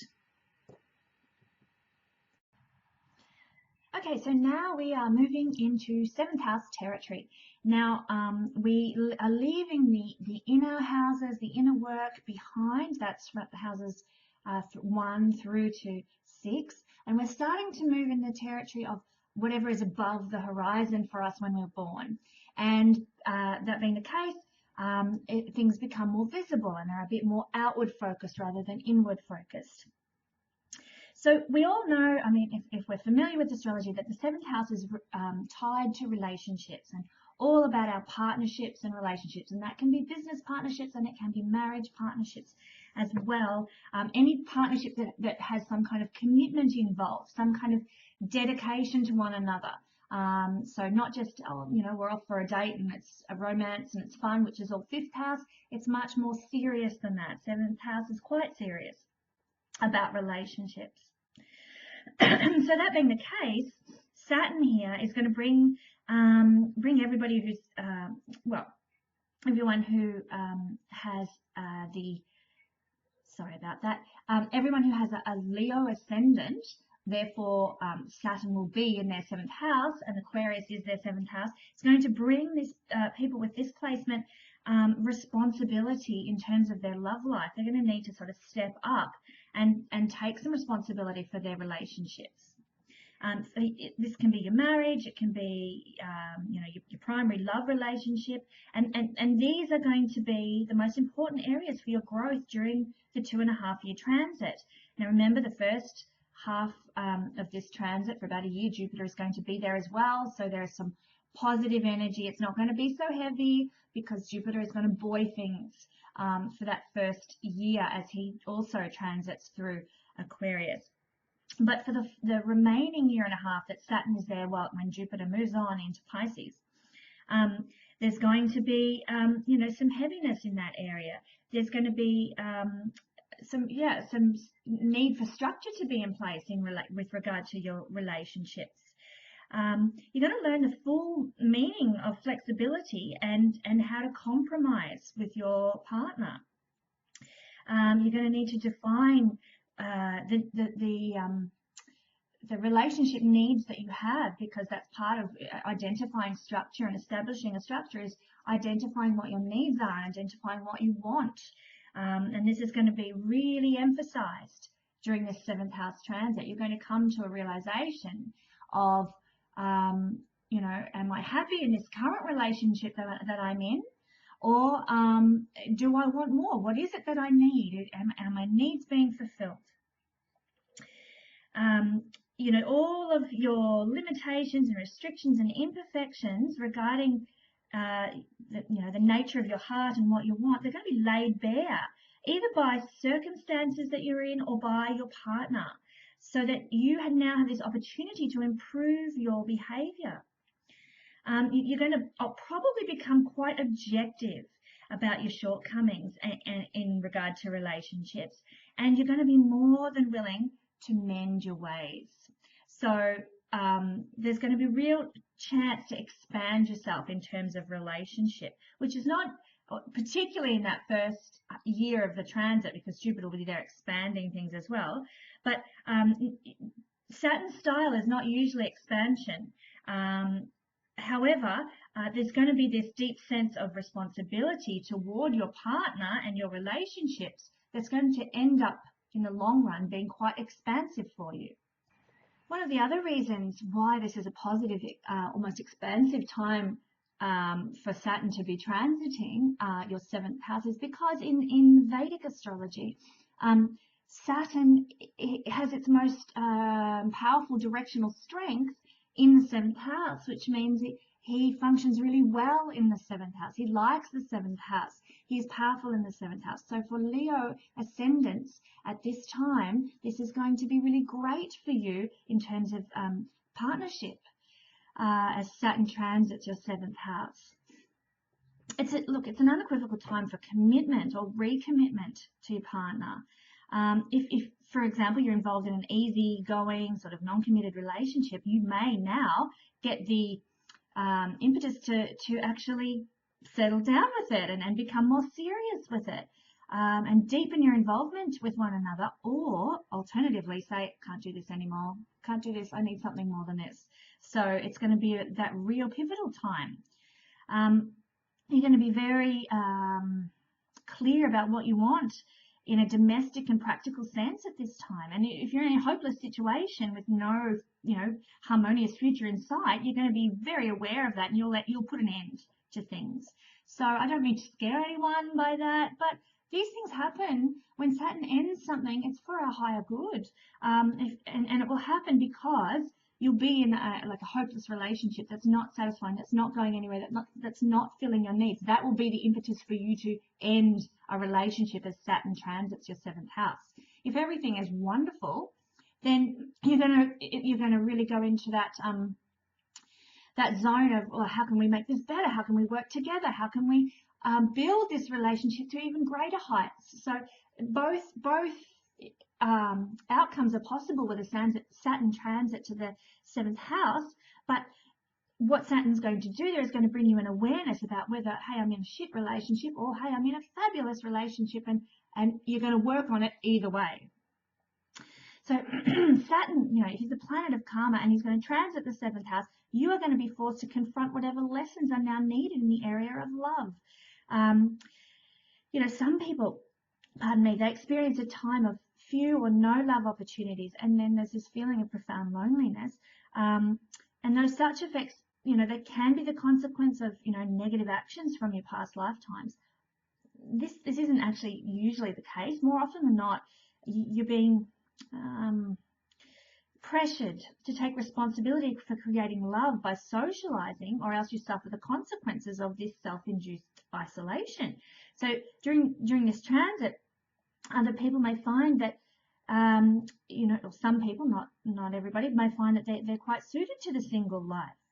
And those who are involved in also at this time in extramarital affairs are now going to be found out. So be warned, if you're up to no good, it's going to all come up. It's going to come to the fore, and and will need to be dealt with. So there's a number of ways that this can play out. There can be a revelation of, hey, you know what, I just want to be single, or else, there might be some kind of an affair that really shatters the relationship and hits home, and it's been going on for ages, and it's found out. So just be prepared. Things to do with relationships are really going to step up at this time. And you know what, if you've been single at this time, suddenly you may find yourself, really, really looking in a serious way for a committed relationship, and you might find one. Probably be the most serious and intense love relationship of your life with Saturn in the 7th house. With that comes, the ability, with Saturn there comes the ability to lower your unrealistic standards or relinquish, certain requirements, and in order to be able to finally materialize the goal of having a partner. Prior to that, without Saturn there, people can be quite idealistic about relationships. But when Saturn moves into the 7th house, he brings realism, because he's a very realistic planet, and so he's bringing realism to how you approach relationships. So with that there, you may actually find a partner that fits the bill, but without that sort of veil of illusion that can sometimes go with, when we're looking for a partner. It's actually, as well, for other single people, this can be a challenging time, because, you might end up being foiled, so to speak, by, deep-rooted problems that require some counselling or therapy. So, you might attract partners that you're profoundly captivated by,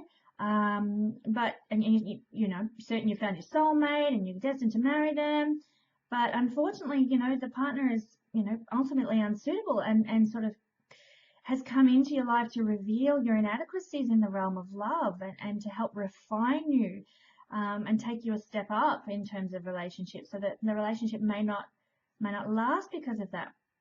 You may have an extreme desire to have a special partner, and because of the intense pain that's generated, you may finally obtain, the outside help that you really, really need to balance yourself. So whatever happens with a 7th house Saturn transit, be it that you find a partner, be it that you, you discover your partner's been having an affair, be it that you are single, and you decide this is what I want to stay single, whatever happens, there's going to be an emphasis on relationships and a seriousness towards relationships in whatever capacity that manifests for you. And often that will be seen by the remainder of your chart, what is happening. Like if you're a person who decides that they want to be single the rest of their lives, that will be indicated by many, singular, if you like, aspects in the rest of your natal chart. So Saturn's transit there will be specific to relationships, but within the context of your natal chart and what is indicated overall for you there. This period also brings karmic relationships, which feel predestined, which are highly significant to your overall growth process. And, your ability to love may well be tested to the limit. You might be attracted to older authoritarian style lovers, people who are very conservative and traditional. Because Saturn is now crossing the horizon of the birth chart rather than being under, it's now moving up into the above, and it's crossing the horizon of your birth chart. You're probably going to enjoy that more public existence and begin this, as I mentioned earlier, this upward climb towards your career goals. And by the end of this transit through the 7th house, you're going to be able to understand love as something much greater than simply emotions, sensations, or a happy state of mind, because that doesn't really last for the long term. This is going to be an excellent time to deal squarely with the issues of, any scarcity consciousness that you might have, feelings of being undeserving or unworthy in love matters. So it's going to be really profoundly life-changing time as you move from the inner work to the outer, and as you face off with life about relationships. How are you doing relationships? How is it working for you? How do you need to change? What do you need to address? All those sorts of things are going to come up to give you, ultimately, at the end of the transit, put you in a better place with regard to love relationships. So that's 7th house. Let's look at the 8th. So Saturn in the 8th house is all about you purifying your desire nature and your use of power. Now, you can see in the little chart on the screen now that we've got our star up, moving up into the top zone, if you like, of the wheel, that public realm. And so our ascendant, when we have Aquarius as our 8th house, we've got a Cancer ascendant. So let's look a bit more at this. When you've got Saturn transiting Aquarius as your 8th house, there's going to be pressure from outside forces to contemplate your motives as well as your methods of achieving goals and attaining fulfillment, attaining that sense of power. Manipulative or domineering habit patterns will be exposed and they'll be attacked by others. So you've got to now root out your tendencies to manipulate other people. This is going to be a period of potentially a great time of emotional vulnerability.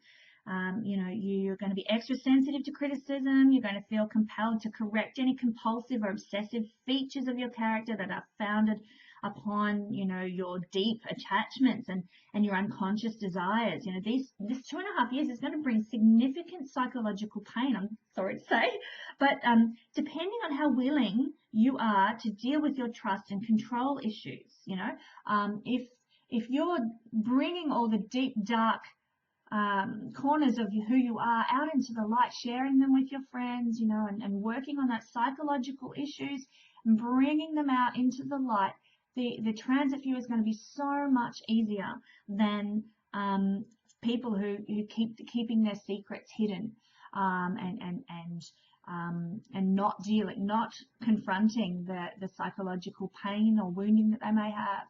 And this is when Saturn's really going to kick your butt. I've got to say, like when this happened to me, when Saturn transited my 8th house, it actually, following on from its transit through the 7th house, it caused the end of my marriage. And it really made me confront who I was and deal with my deepest needs and my deepest, because my moon is in the 8th house as well, and it's all tied to Libra. There was a real emphasis about what are my deepest needs, what are my deepest insecurities, what are my psychological hang-ups about relationships. Have I been dealing with that? No, I had not been. And so therefore, big shake-ups, big crises. But I've got to tell you, as an encouragement, it's led me to a much better life. So I'm very, very grateful. But 8th house, all about crisis, and it is about dealing with your trust and control issues. You're going to undergo like an ego death and rebirth process, and you've got to be able to relinquish all your unhealthy and inappropriate passions and cravings, things that are holding you back even. You may feel like individually that you're being curbed or pressured out of existence almost. But by the end of this transit, much of your personality will be completely transformed into a higher level. And you're going to be healthier and more psychologically balanced and emotionally freer. This definitely is what happens with a Saturn transit to the 8th house. And I will confirm that beyond the shadow of a doubt. My Saturn, the big transits I've noticed most of all with Saturn have been Saturn in the 8th house and Saturn in the 10th house. So, yeah, it's going to be a big time for Cancer ascendants. Once you've reached the end of this, though, you're going to have been able to purify your desires, and you'll be less bound by unconscious, worn-out motives and behaviors. You're going to be able to prepare more for Saturn's transit of the 9th house, which is all about a search for meaning and significance and having some sound life philosophy, unfettered by trivial preferences or, ignorant cravings and things like that. During Saturn's transit of the 8th house, you're going to learn lessons about sex. You may experience temporal sexual dysfunction or difficulties in your sex life because Saturn is restrictive and he brings boundaries and structure regarding that. So, like what happens with me, I ended my marriage, no sex life for quite a long time.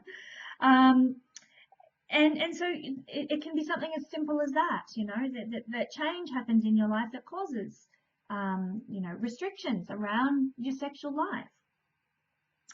And look, because of this, you might decide to pay a conscious attention to your physical passions and their impact on who you are as a person. May now feel a sense of discipline and duty. Where previously you were, quite free and quite, liberated.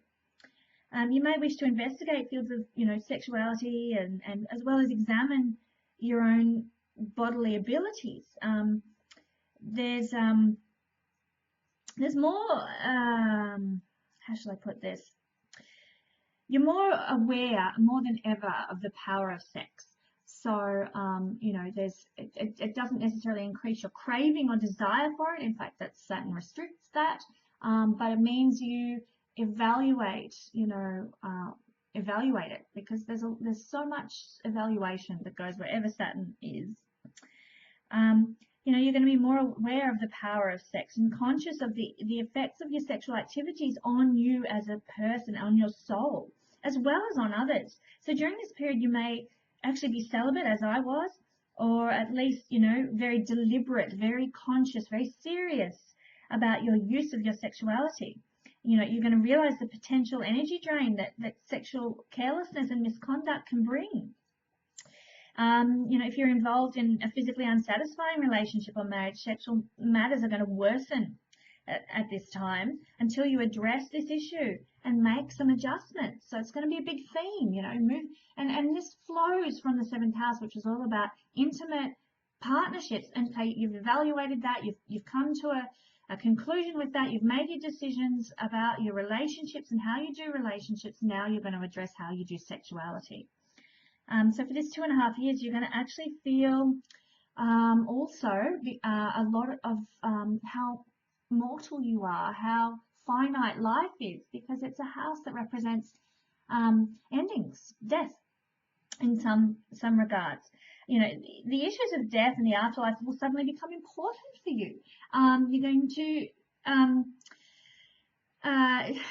to probably experience outer circumstances that trigger your consideration of your mortality, and if that results in sort of somebody that you know and love passing away, or a pet passing away, or some instance of death where you need to actually think, well, hey, what is this life all about that I'm living, and what is the role of death, in our cycles of life. It's really going to trigger a lot of that sort of stuff, that deep introspection on that sort of thing for you. And as a result, you're going to gain some knowledge and some wisdom and in a sense of preparedness for death and dying. You know what? I used to be quite afraid of dying. I don't want to go to hell and all that sort of religious upbringing. But after Saturn transited my 8th house, I was like, meh, it's a part of life. And I also came to some new belief structures that really affected my view of the afterlife. But that's a result of my certainly delving into that deep area of looking at, well, what is life? What is death? How does that work? And I've come to some conclusions. Sorry about the noise in the background. Come to some conclusions thanks to the Saturn transit of the 8th house. So there's significant spiritual growth. And, there's probably a direct experience of metaphysical or even occult type incidents, something really magical, something really miraculous, something really, really profound. So, it's considered that the 8th house is also the house of other people's money, but Saturn transiting here is generally an unfavorable time for money from partners or gains from wills or legacies or lending institutions. If it's at all possible, you should deal with your financial affairs before this transit. Eliminate as many of your debts as you possibly can and your monetary obligations and any undesired economic partnerships. Any financial affairs that's stemming from, joint finances or previous borrowing are going to bring you a feeling of burden and stress at this time. It's a really poor time to borrow money or undertake new financial risks with Saturn here. So you should attend to your financial responsibilities before this transit, and you've got plenty of time to do that because this is not going to happen for a while. So update your will, clarify any economic situations, pay out your loans wherever you can, and get your house in order before Saturn transits the 8th house. Definitely very, very important. But it's going to mean ultimately this transit through the 8th house for Cancer ascendants is going to mean you end up with more patience, more persistence, more perseverance, and related to research and investigation regarding your beliefs in the afterlife and your spirituality, but also to understand how sex plays a role in your life and who you are and in your expression of yourself in the world. So by the end of this transit, you're going to have eliminated certain ineffective and life-damaging habit patterns. It's going to be a very worthwhile transit, but not without its difficulties. So get prepared. Okay, so Saturn is now up at the 9th house, and this is when you've got a Gemini ascendant. You've got Saturn up in the 9th house. So Saturn's going to be trining your ascendant at this point. And, so it's going to be a very powerful time for anyone with a Gemini ascendant. The 9th house is also considered very a lucky house in Vedic astrology, and a house of, great benefit.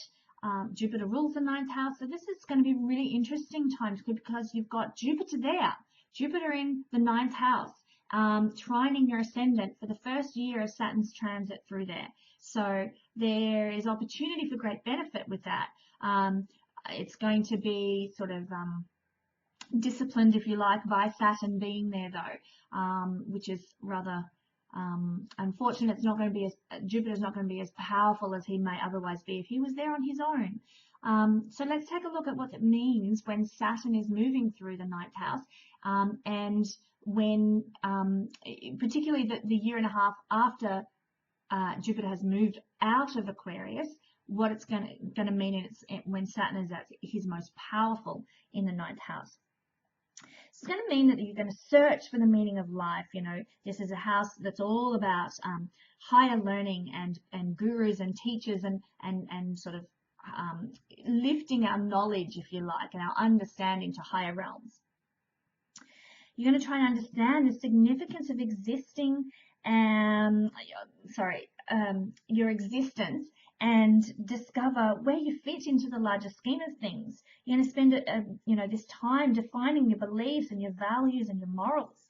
You probably engage in lots of discussions regarding religion and philosophy and higher knowledge. And during this transit, you're going to be especially discriminating of your choice of mentors and spiritual teachers. You're not just going to accept the views and opinions of others blindly, and you're probably going to challenge people a lot more frequently about your belief structures and belief systems. There can also be disappointment and disillusionment or frustration with regard to your religious and spiritual life. Your heroes and your idols might collapse under the scrutiny of this transit and Saturn's presence there. So be aware that, there can be some serious shake-ups in terms of your belief structures. Certainly, that's what happened with me. It really took me on a 180-degree turn from what I formerly believed way back when Saturn was in the 7th house to what I now believe today. And it's been a real shake-up, but it's been liberating. And so yeah, really great, although confronting. So there's also, with the ninth house, impetus for long distance travel. And this is for the purposes of, you know, philosophical or spiritual enhancement. You're now committed to finding your truth. And your faith may be very well tested at this time. So if you travel, it's going to bring you enlightenment. It's not just, hey, I'm going to go to Bali, or hey, I'm going to go to Ibiza and have a party, or whatever. It's going to be much more about, I am going to go to Tibet and study Buddhism, or whatever. You know, it's going to be about your spiritual growth. Any travel, and it doesn't have to be overseas. It can be, you know, I'm going to go to my nearest capital city and do a course in healing. And so I'm going to travel for the purposes of soul expansion. So that can be big overseas travel, but you know, it may also take the form, because Saturn is restrictive, so you know, can't expect big overseas holidays. It may also take a much more restricted form of that. You may also undergo some sort of trial that will test your value and your morals. And you'll delve deeply into all the wisdom you've gained throughout these previous transits that we've talked about, to really support you in as you look at your values, look at your morals in a particular trial or tribulation that you'll experience. Your task at this time is to bring your most substantial ingrained spirituality into your practical everyday life, because Saturn rules our everyday life, the mundane, the ordinary. And so your spirituality is going to come into that. Your ability to translate faith into action is also going to be a big part of this. And you will probably rigorously examine your concepts of right and wrong in the world. Not only for you, but in the broader context as well. You know, what is right, what is wrong to you, and how you see it playing out in society. There might be delays and obstacles in foreign countries as well that you know, you'll go through in order to that will serve to broaden your perspective. And yeah, so you know, if you're going to travel, be very aware that there could be obstacles, there could be delays and restrictions at this time, and be prepared for that. But if you're intent on traveling under this 2.5-year transit, it's going to actually bring you a learning or an understanding of the customs and practices of other cultures. So, you know, those restrictions, those difficulties that you may encounter, they're going to teach you something. If you'd rather avoid that, don't go on a big trip for the next 2.5 years to some, you know, very alternative type cultures from what you currently live in. You know, because there can be karmic problems. Saturn is a karmic planet. There can be karmic problems that might occur while traveling, simply due to negative actions that you've committed in past lives. Saturn brings karma back to us. So during this period, you know, you'll have aspirations to expand your awareness and your knowledge and your experience. You might also feel a profound yearning to spread your influence to others. And there may be, as I said, travel to foreign countries for these spiritual purposes, but also for professional interests as well. So you might feel pressured to, you know, disseminate any information or writings that you've been procrastinating over, publishing, even, you know, promotional advertising material. It might not be simple for you to achieve, but you're going to be much more committed to the process of publishing. There's going to be an intense, concentrated learning experience throughout this 2.5-year time. You might even return to school or do some kind of higher learning or pre-qualifying. And you're going to want to master whatever practice or profession you've been working on for the last few years. You want to get that degree that gives you that sense of, you know, groundedness, that gives you that piece of paper to sort of give you authority in what you've been learning. So it's a great time to do that when Saturn transits the 9th house.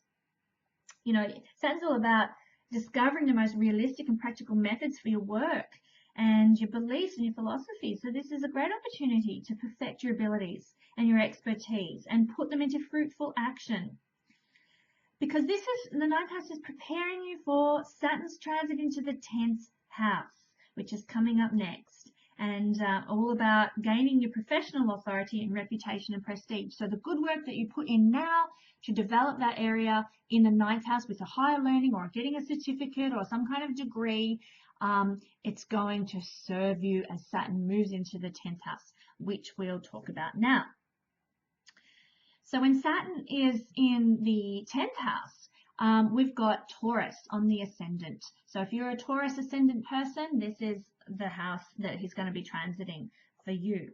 So when he's transiting the 10th house at this time through Aquarius, you're going to take responsibility for your life calling, and you're becoming accountable for all your previous career efforts. You know, you're going to get the rewards and promotions and credit for the good you've done. Again, it's a bit karmic like that.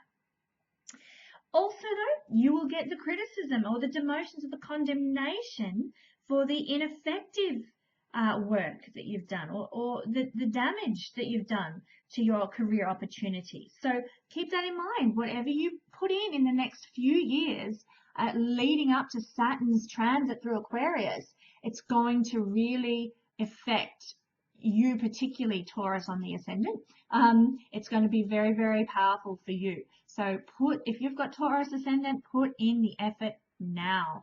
Start pre-qualifying or getting ready to, you know, doing the field work, if you like, in a preparation for in preparation for your 10th house transit, and work towards that, because it will serve you well. Don't become slack about your career and your aspirations for career. Put in the efforts now, and you will really, really reap the rewards. You know, it's going to be a very important transit for you, Taurus, because you're going to be very sensitive to your status and position and any feedback that you receive from the world. This is a really sensitive time for that. You're going to be committed to determining your position within society and the precise role and the vocation you've chosen. And let me tell you that any vocation that you're really not enamored with, when Saturn transits your 10th house, bang, it's gone. You know, if you're doing it just to be a machine and make money, and you really hate it, but hey, it's got the big bucks, Saturn is going to say, sorry, we're gonna go deep with this. We're gonna evaluate this, and if it's not serving you on a personal level, bang, it's gone. You know, there's got to be an engagement with it. Otherwise, you will not see out that 2.5 years in the same occupation. Saturn brings discipline. He brings restriction. He brings structure. So if you're not in love with what you're doing for a career, that restriction, that discipline, that heavy energy of Saturn is going to come to bear. And when it comes down on a career that you're really not in love with, but you're just there to make the money, it's going to shake things up a lot.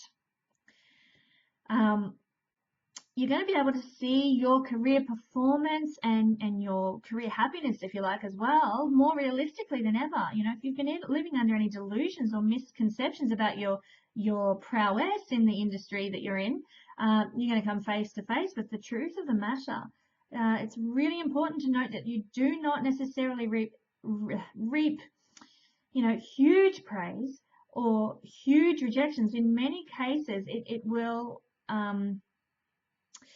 there'll be very little that happens on an external level, but what is happening for you is of internal significance. So, for example, you get you have your annual review and it's not so favorable. Well, you know, there might be half a dozen other people in your line of work that have an annual review that's not favorable, but for you, it's like soul destroying, because, you know, out of circumstances, it's probably quite common to many people that they have a review that that's not so crash hot. And but it's a very personal thing, and that is where the shake-up is going to come from, not from a change in external circumstances, but from your own ability to process, if you like, say some criticism or praise. So yeah, you like a review situation that I've just mentioned might be the trigger that causes you to go, you know what, I'm not doing well in this, I feel like a machine, I'm not coping, I'm going to change careers. That could be what happens, but it's not going to come so much from outer world circumstances, but more from your internal processing. I hope that makes sense. You know, if you've been working diligently towards your career goals for a long time, you really stand a good chance of making a big impact with this transit. So it can be really positive if you've done the work. You might receive a leadership or organizational position because your superiors suddenly recognize and appreciate your wisdom. You know, you might, you know, reach the peak of your professional life at this time. If you look at where the Wonder Woman star is, it's the top point, the highest point in the zodiac wheel. You know, and because of this, your responsibilities will seriously increase now. You know, you've got to have an organized personal life because this is going to be, you know, at the peak of your professional life, and particularly if this is like the second Saturn transit or possibly the third Saturn transit to your 10th house, this is much more likely to occur. Not so much first Saturn transit to your 10th house. It's much more likely in the second or third. You might be downright compulsive in working on career goals at this time and taking advantage of this wonderful newfound worldly influence that you have. So you've got to also balance this with, you know, your personal life, your friends, your family, and your loved ones. You know, Saturn rules the 10th house, and often it's, you know, people with big CEO positions are considered to be very Saturnian. And we often see stories in film and in books and so forth about people with those sorts of positions neglecting their family and not having time for their children and that sort of thing. So be aware, you know, knowledge is power. Be careful not to offend your family or your friends or your loved ones through neglect. You know, your workload is going to be great at this time, and your time is going to be very precious. So don't neglect the most important people in your life as your career life takes off, because in the long term that will not serve you well. But there's a certain degree of grace and naturalness with this transit because, as I said, Saturn rules this house. It's natural ruler of the 10th house. But this period can bring some frustration as well. There's unfortunately, look, no one in charting the course of their dreams responds flawlessly to every obstacle along the way. You may now find out exactly where you've miscalculated and failed and why this has happened. But, you know, this is, the good news is that you'll be crystal clear about who you are because you understand your place within society and what you need to do to fulfill your goals. I suppose if you want to talk about bad news, it's that any unrealized professional ambitions will bring a particular disappointment to you at this time because you intuitively will realize that this is a culmination point for your career. So if things fall in a heap, and I could tell you a story about that, but I'll save that for another video.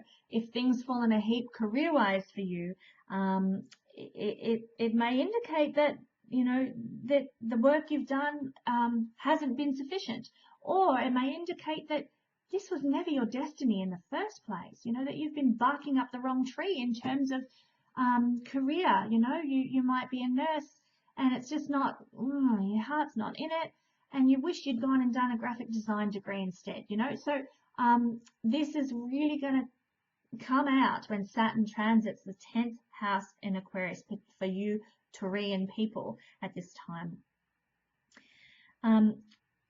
Look, this is ultimately a time of powerful personal integration because you're so much more detached and so much more objective about the significance of, you know, rank and honor and status that you can properly determine what you're willing to do to achieve these things and what you're not. You're going to discover your real commitment in life, your real values in terms of your outer career and, you know, social status and life. You're going to work diligently and unrelentingly, and you know, you're not going to be emotionally affected by this success or failure. That's a key point. There's going to be a real detachment, and you know, you're going to be able to view whatever happens with a very detached, whatever kind of approach, which is really beneficial. You know, so if things collapse in a heap and you realize, hey, nursing has not been my bag, I'm going to go back and do a graphic, you know, I'm going to start all over again and rejig my life, it's going to be done in a really detached way. And so don't be afraid. You know, you're not going to be emotionally traumatized by this transit. You are going to be directed into where you're meant to be. And then we move into the 11th house. So as you can see from our little Wonder Woman star, we've got Aquarius in the 11th house, which is its natural home. And we have only just, in this particular diagram, we've got Aries on the ascendant, and that's only just by a couple of degrees. So I hope that this chart makes sense to you. So yeah, we have Aries on the ascendant, and that gives us Aquarius as our 11th house. So what happens when we've got Saturn transiting Aquarius as the 11th house? It means that you're going to take responsibility for your ultimate life vision, because the 11th house is about our dreams and our goals and our visions and our ambitions. The focus shifts from, you know, practical matters such as career or financial success or your impact on the world to a more essential concern with what will really bring you fulfillment. So a beautiful transition from the, you know, the career emphasis into, okay, now what really makes me happy? I was sick of being a machine in the treadmill, you know, doing that job, whatever. Now, what brings me real fulfillment? What brings me real happiness?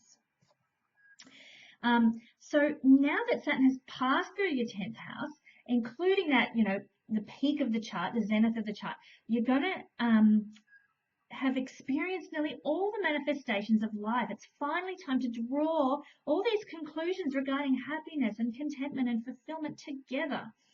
You're going to realize that your bliss does not necessarily come from the achievement of, you know, logical or rational desires. Having worked on so many different realms of life in previous years, your perspective is now greater than ever. You're going to observe that beyond the workings of your intellect and your reasoning power, you have a simple knowingness about what you really want from life. And this, you know, this gives you, it helps you understand your priorities for a meaningful existence. These things become like crystal clear for you. So while, you know, it's probably a little bit out of sequence, if you like, for, you know, consciousness to shift from, you know, the important issues of, you know, the previous houses, you know, philosophy, religion, career, your contribution, spiritual teachings, and that sort of stuff. You know, this is you know, you've moved from all those sort of very philosophical things into an approach that's examining your personal goals and, you know, your aspirations. The zodiac setup actually has a good reason for this change, you know, with that more outward looking focus to moving to now your own aspirations. You know, according to many religions, the purpose of life is happiness. Now, the enjoyment and appreciation of God's creation. That's what we mean by happiness, not by accumulation of lots of stuff and that sort of thing. We're talking about real spiritual happiness here. And now that you have confronted the various conditions of life and performed, you know, the necessary actions and the scrutiny and the, you know, you've taken pause to consider things, you know, and ask yourself the question, what do I want to achieve by my existence? Now you begin to perceive life through the eyes of opportunity rather than obligation. And so you begin to design your life according to your ultimate ambitions and long-range objectives that have grown out, organically grown out of your newfound philosophies or belief systems from the 8th house, your approach to relationships and sex and career, all those things. You have given birth, if you like, to the new you. Saturn's whole transit around the horoscope is about helping us to stand on our own 2 feet, you know, and shedding sort of the you know, brainwashed type of approach to life, if you like. now that we've gone through all these self-examination, we can begin to design, like I said, our life through our own ambitions. And we can now determine how to break away from those things that have not supported our greatest vision. This is a beautiful placement for Saturn, and also for Jupiter to be transiting for that first 1 year of the cycle.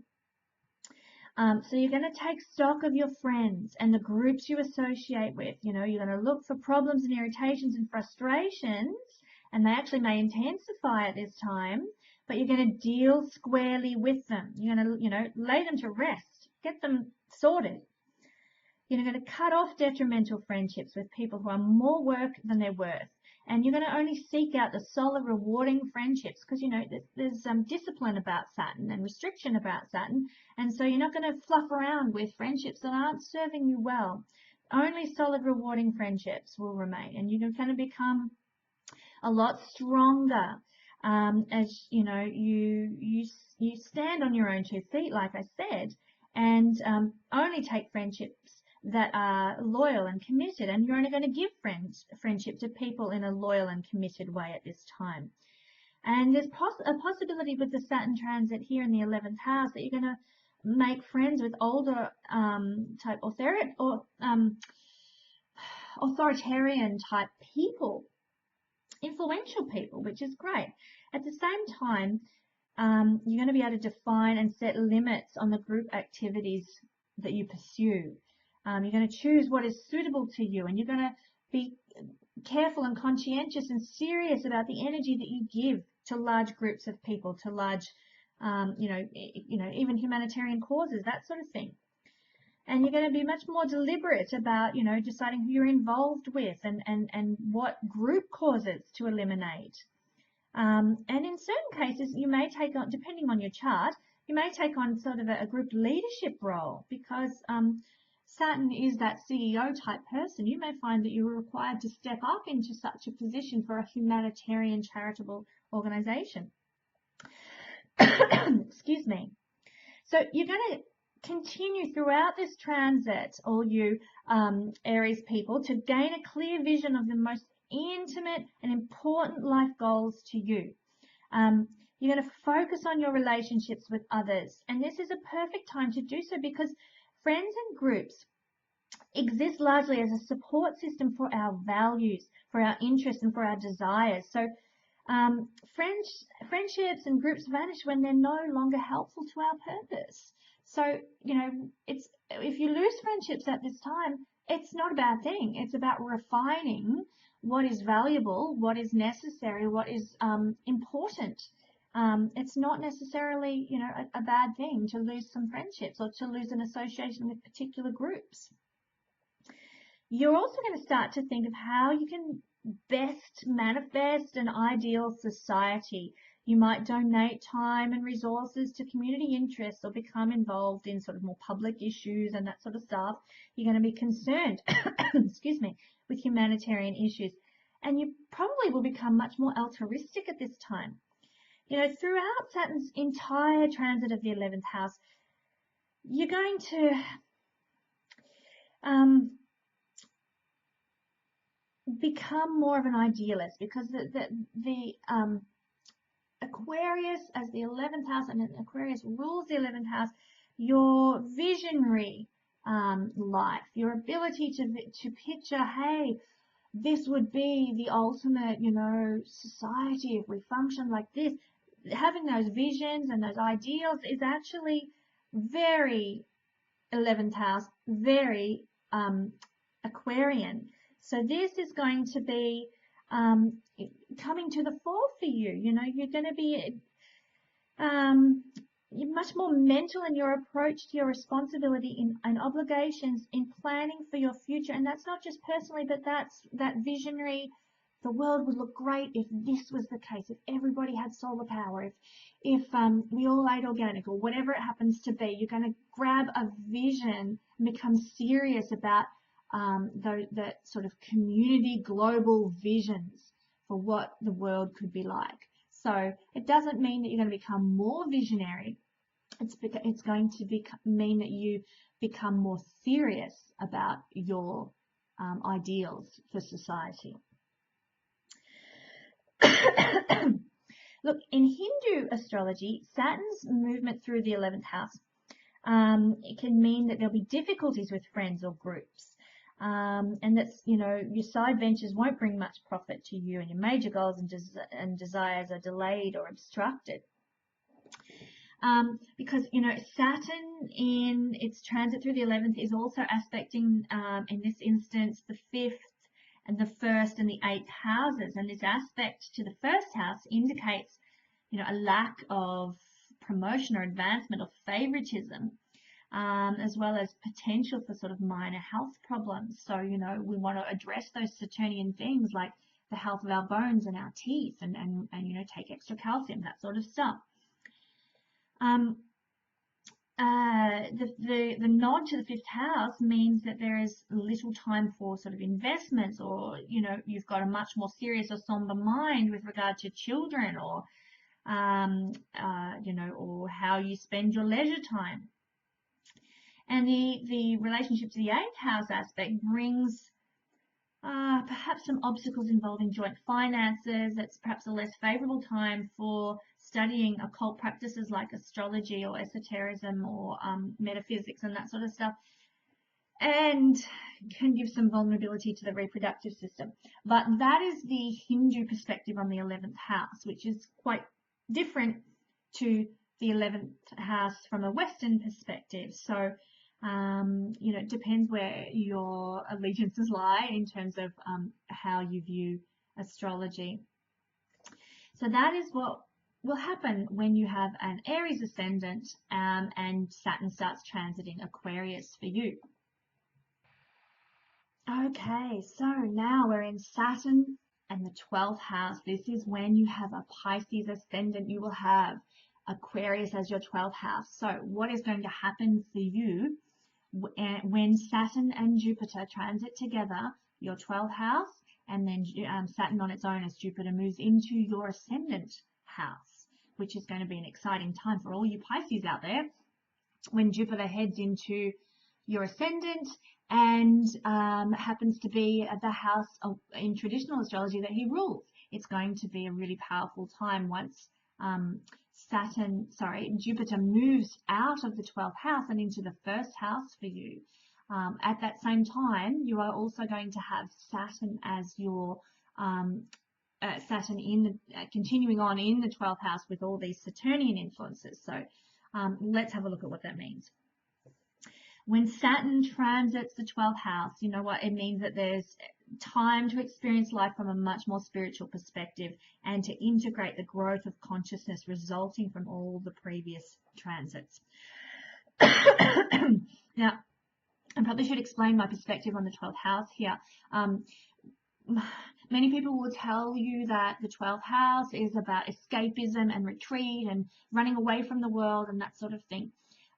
My understanding of the 12th house is that it is a house representing the movement into enlightenment and up the ladder. Whenever we have significant transits to the 12th house, it is taking, or lots of planets in the 12th house, it represents our life journey is about to move into a much more enlightened perspective. Now, we are in human bodies that have a human nervous system, and because enlightenment is so otherworldly and so, trying to find the words here, it is too intense for our human nervous system to cope with.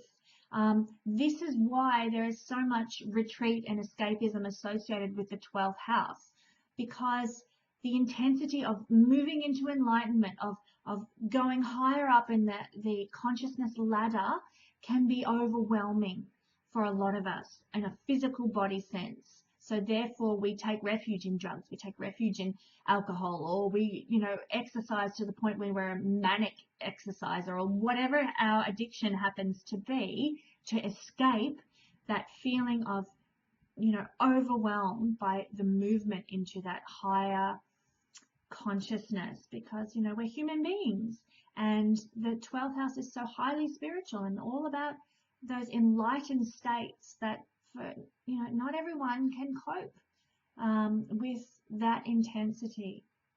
That's my perspective on 12th house things. So I just wanted to clarify that before we talk about Saturn in the 12th house. Excuse me.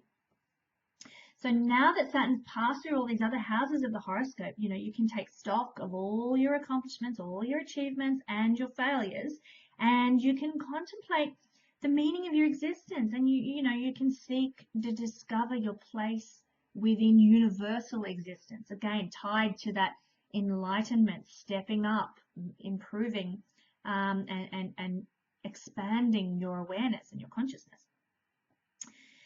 This is unlike any other transit, this one, and unless you are quite mystically or spiritually and emotionally healthy to begin with, you can be liable to feel confused or puzzled for this whole time.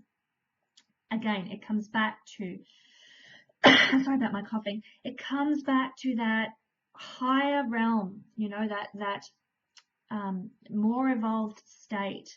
If you're into that sort of thing already, it's going to be a great transit for you. If you are avoiding of spirituality, avoiding of anything of a mystical nature, you're going to feel confused and puzzled by all the emotions that you're feeling and the things that are going on. Your soul and your psyche are going to be engaged in a process of assimilation to one another, and no amount of rational or logical analysis is going to ease this process. You've got to be able to call on your deepest spiritual and intuitive resources and surrender your attachments, surrender your egoic need to, hey, be someone, or I want to be famous, or I'm this, or I'm that. You've got to let all that stuff go with this transit. And your petty individual preferences, they're really going to get a shake up, because you've got to surrender these. It's very much a house of surrender to the highest part of who you are and your enlightened soul, so to speak. Enlightenment, or the evolution of your consciousness, it's an experience where your boundaries expand in order to appreciate the universality of all things, the oneness with all things. So while the result of this is blissful, and you step into higher consciousness, which everyone sort of raves about, blah, it's wonderful, the process, and this is why the escapism with the 12th house association, the process is very unfamiliar and very uncomfortable to our human, our mundane, our earthly realm bodies. Faith is your only ally at this time. So you're going to reap the spiritual consequences of your life experience to this point. You want to examine your spirituality well back in the 8th and 9th houses, because that is your foundation for this 12th house transit. And if you've done well, if you have a good, strong faith foundation, you're going to be able to enjoy whatever expansion of consciousness occurs. Now, I just want to point out that you are very fortunate with this transit, Pisces, because as a Pisces strong person, and it also depends on other parts of the chart as well, but as a Pisces strong person, 12th house is a piece of cake. You go there all the time anyway, because that's Pisces. That is who you are. And having faith is a big part of the Pisces journey. The faith, the belief, that's why it's ruled by Jupiter. Faith, belief, that wisdom and interest in spiritual matters goes hand in hand with a Pisces person. So to have this transit happening in Aquarius, your 12th house, it's actually going to be kind to you, because you're familiar with this. You're not uncomfortable with this. If you're doing Pisces well, I should say, you're not uncomfortable with that higher consciousness and evolution. Because Saturn is now finishing its cycle of these 12 houses, and you find yourself, reviewing the past years and attempting to complete all your unfinished projects and your unfinished undertakings. It's a time of endings, but not so much endings in a bad sense, but resolutions and conclusions. Okay, so you're winding things up. You're putting the finishing touch on things. There's probably quite little support from nature for new enterprises and undertakings at this time. It's not a time of new beginnings. That's coming. Although Jupiter in the first house can indicate new beginnings for you. But as far as Saturn is concerned, he is ending things. It's the end of this 30-year cycle. You may feel this powerful, natural tendency to go within and escape, like we talked about, 12th house, to mentally retreat from the world. But that's, just keep in mind if that happens, tell yourself, this is a response to the state of my expanded soul, and it's not going to be forever that you're going to want to retreat. So if you feel you need to, go ahead and retreat. Go ahead and have that time out. Go on a spiritual retreat somewhere. Indulge in that, but it's not going to be. You're not going to have this need for escape forever. It's a transiting thing. You're probably going to have a period of great introspection for about 5 years because, and we're getting back to the beginning again, Saturn is going to have this period of introspection through the 12th house, and then it continues through the first house. So it ends up being a whole, 5-year period ultimately. But the transits through the 12th and the first, they're like, apples and oranges. They're very, very different. During the 12th house transit, you're going to be able to abdicate, you're going to get rid of your individuality in order to attain much more of your higher self. So there's a letting go, an ending of your individuality in order to embrace a more universal approach. And yet when Saturn transits the first house, you return to working on your individuality, and you work on building your personality afresh, ready for the next 30-year cycle.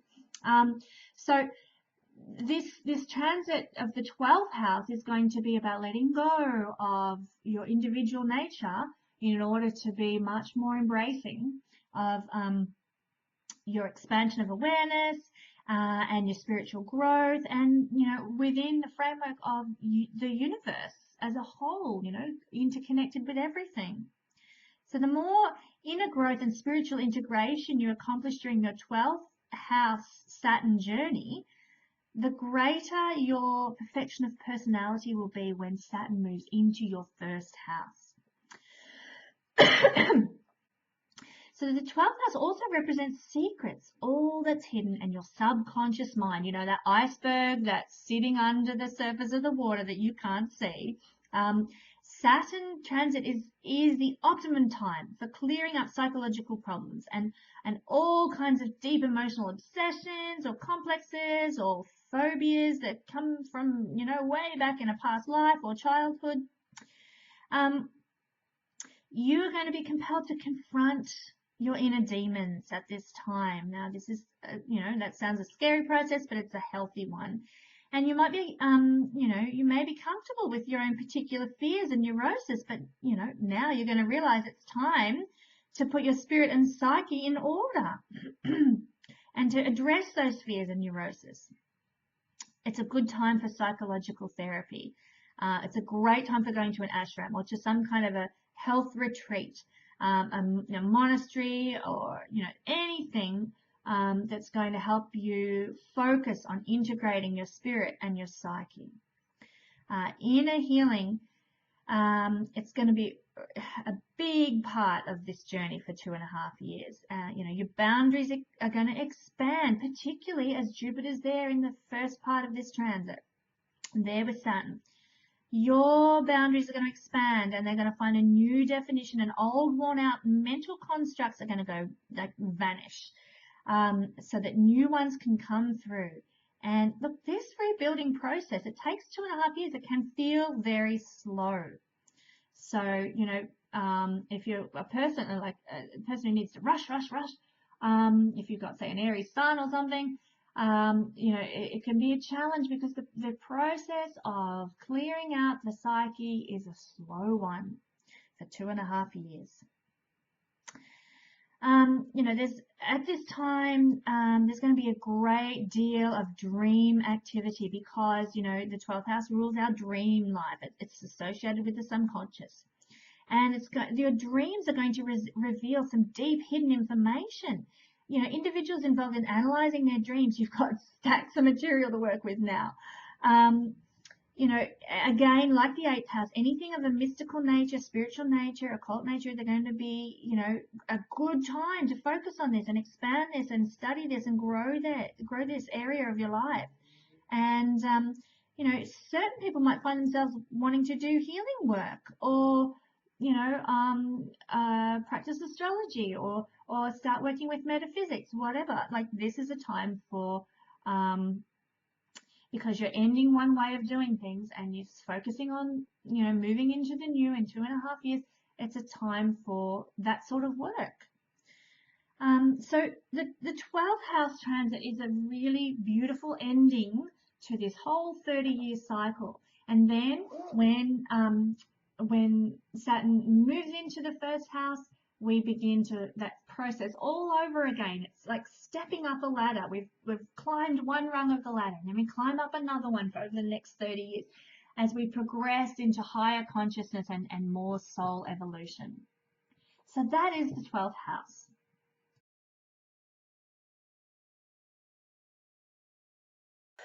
So that was our trip through the 2.5-year period of Saturn transiting through Aquarius, which is quite an exciting time, quite a confronting time. There'll be a lot of self-evaluation going on. There's a couple of really big conjunctions happening that are going to impact us on a really big level. But yeah, it's going to be, for everybody, a really profound time as Saturn does whatever he transits. You know, he is one of the big movers and shakers of the horoscope. He's probably the most powerful of the traditional planets in the horoscope, because the further out you go, the more impact a planet tends to have in our lives. But as far as the planets visible with the naked eye, he's the last one we can see before we get to needing a telescope for Uranus. So he is a very powerful, impactful planet, and wherever he goes, he brings a lot of shake-ups and a lot of change, and you know, having to readdress ourselves and our lives with the purpose of climbing that ladder up into more maturity, more growth, and more wisdom. So as we look forward to that time, yeah, we can refer back to this video if you would like to get an idea of, well, what's coming up for me, what do I need to be aware of, what do I need to be prepared for. But this is a long way down the track, so do earmark this video and refer to it if you need to down the track at the end of 2019, which is a long way away at the moment. But I do hope that it's helpful for you. And even aside from the fact that it's a long way down the track, keep in mind that Saturn through the houses is going to cause these impacts regardless. So you might be having a 10th house Saturn transit right at this moment, and that might be causing you the same kind of scenarios as I've talked about with Saturn in Aquarius as a 10th house position. So yes, there's a lot to be gained from this, what I've shared today, if you're interested. So thanks very much. It's been lovely to talk with you, and I look forward to seeing more of you on Lada's channel.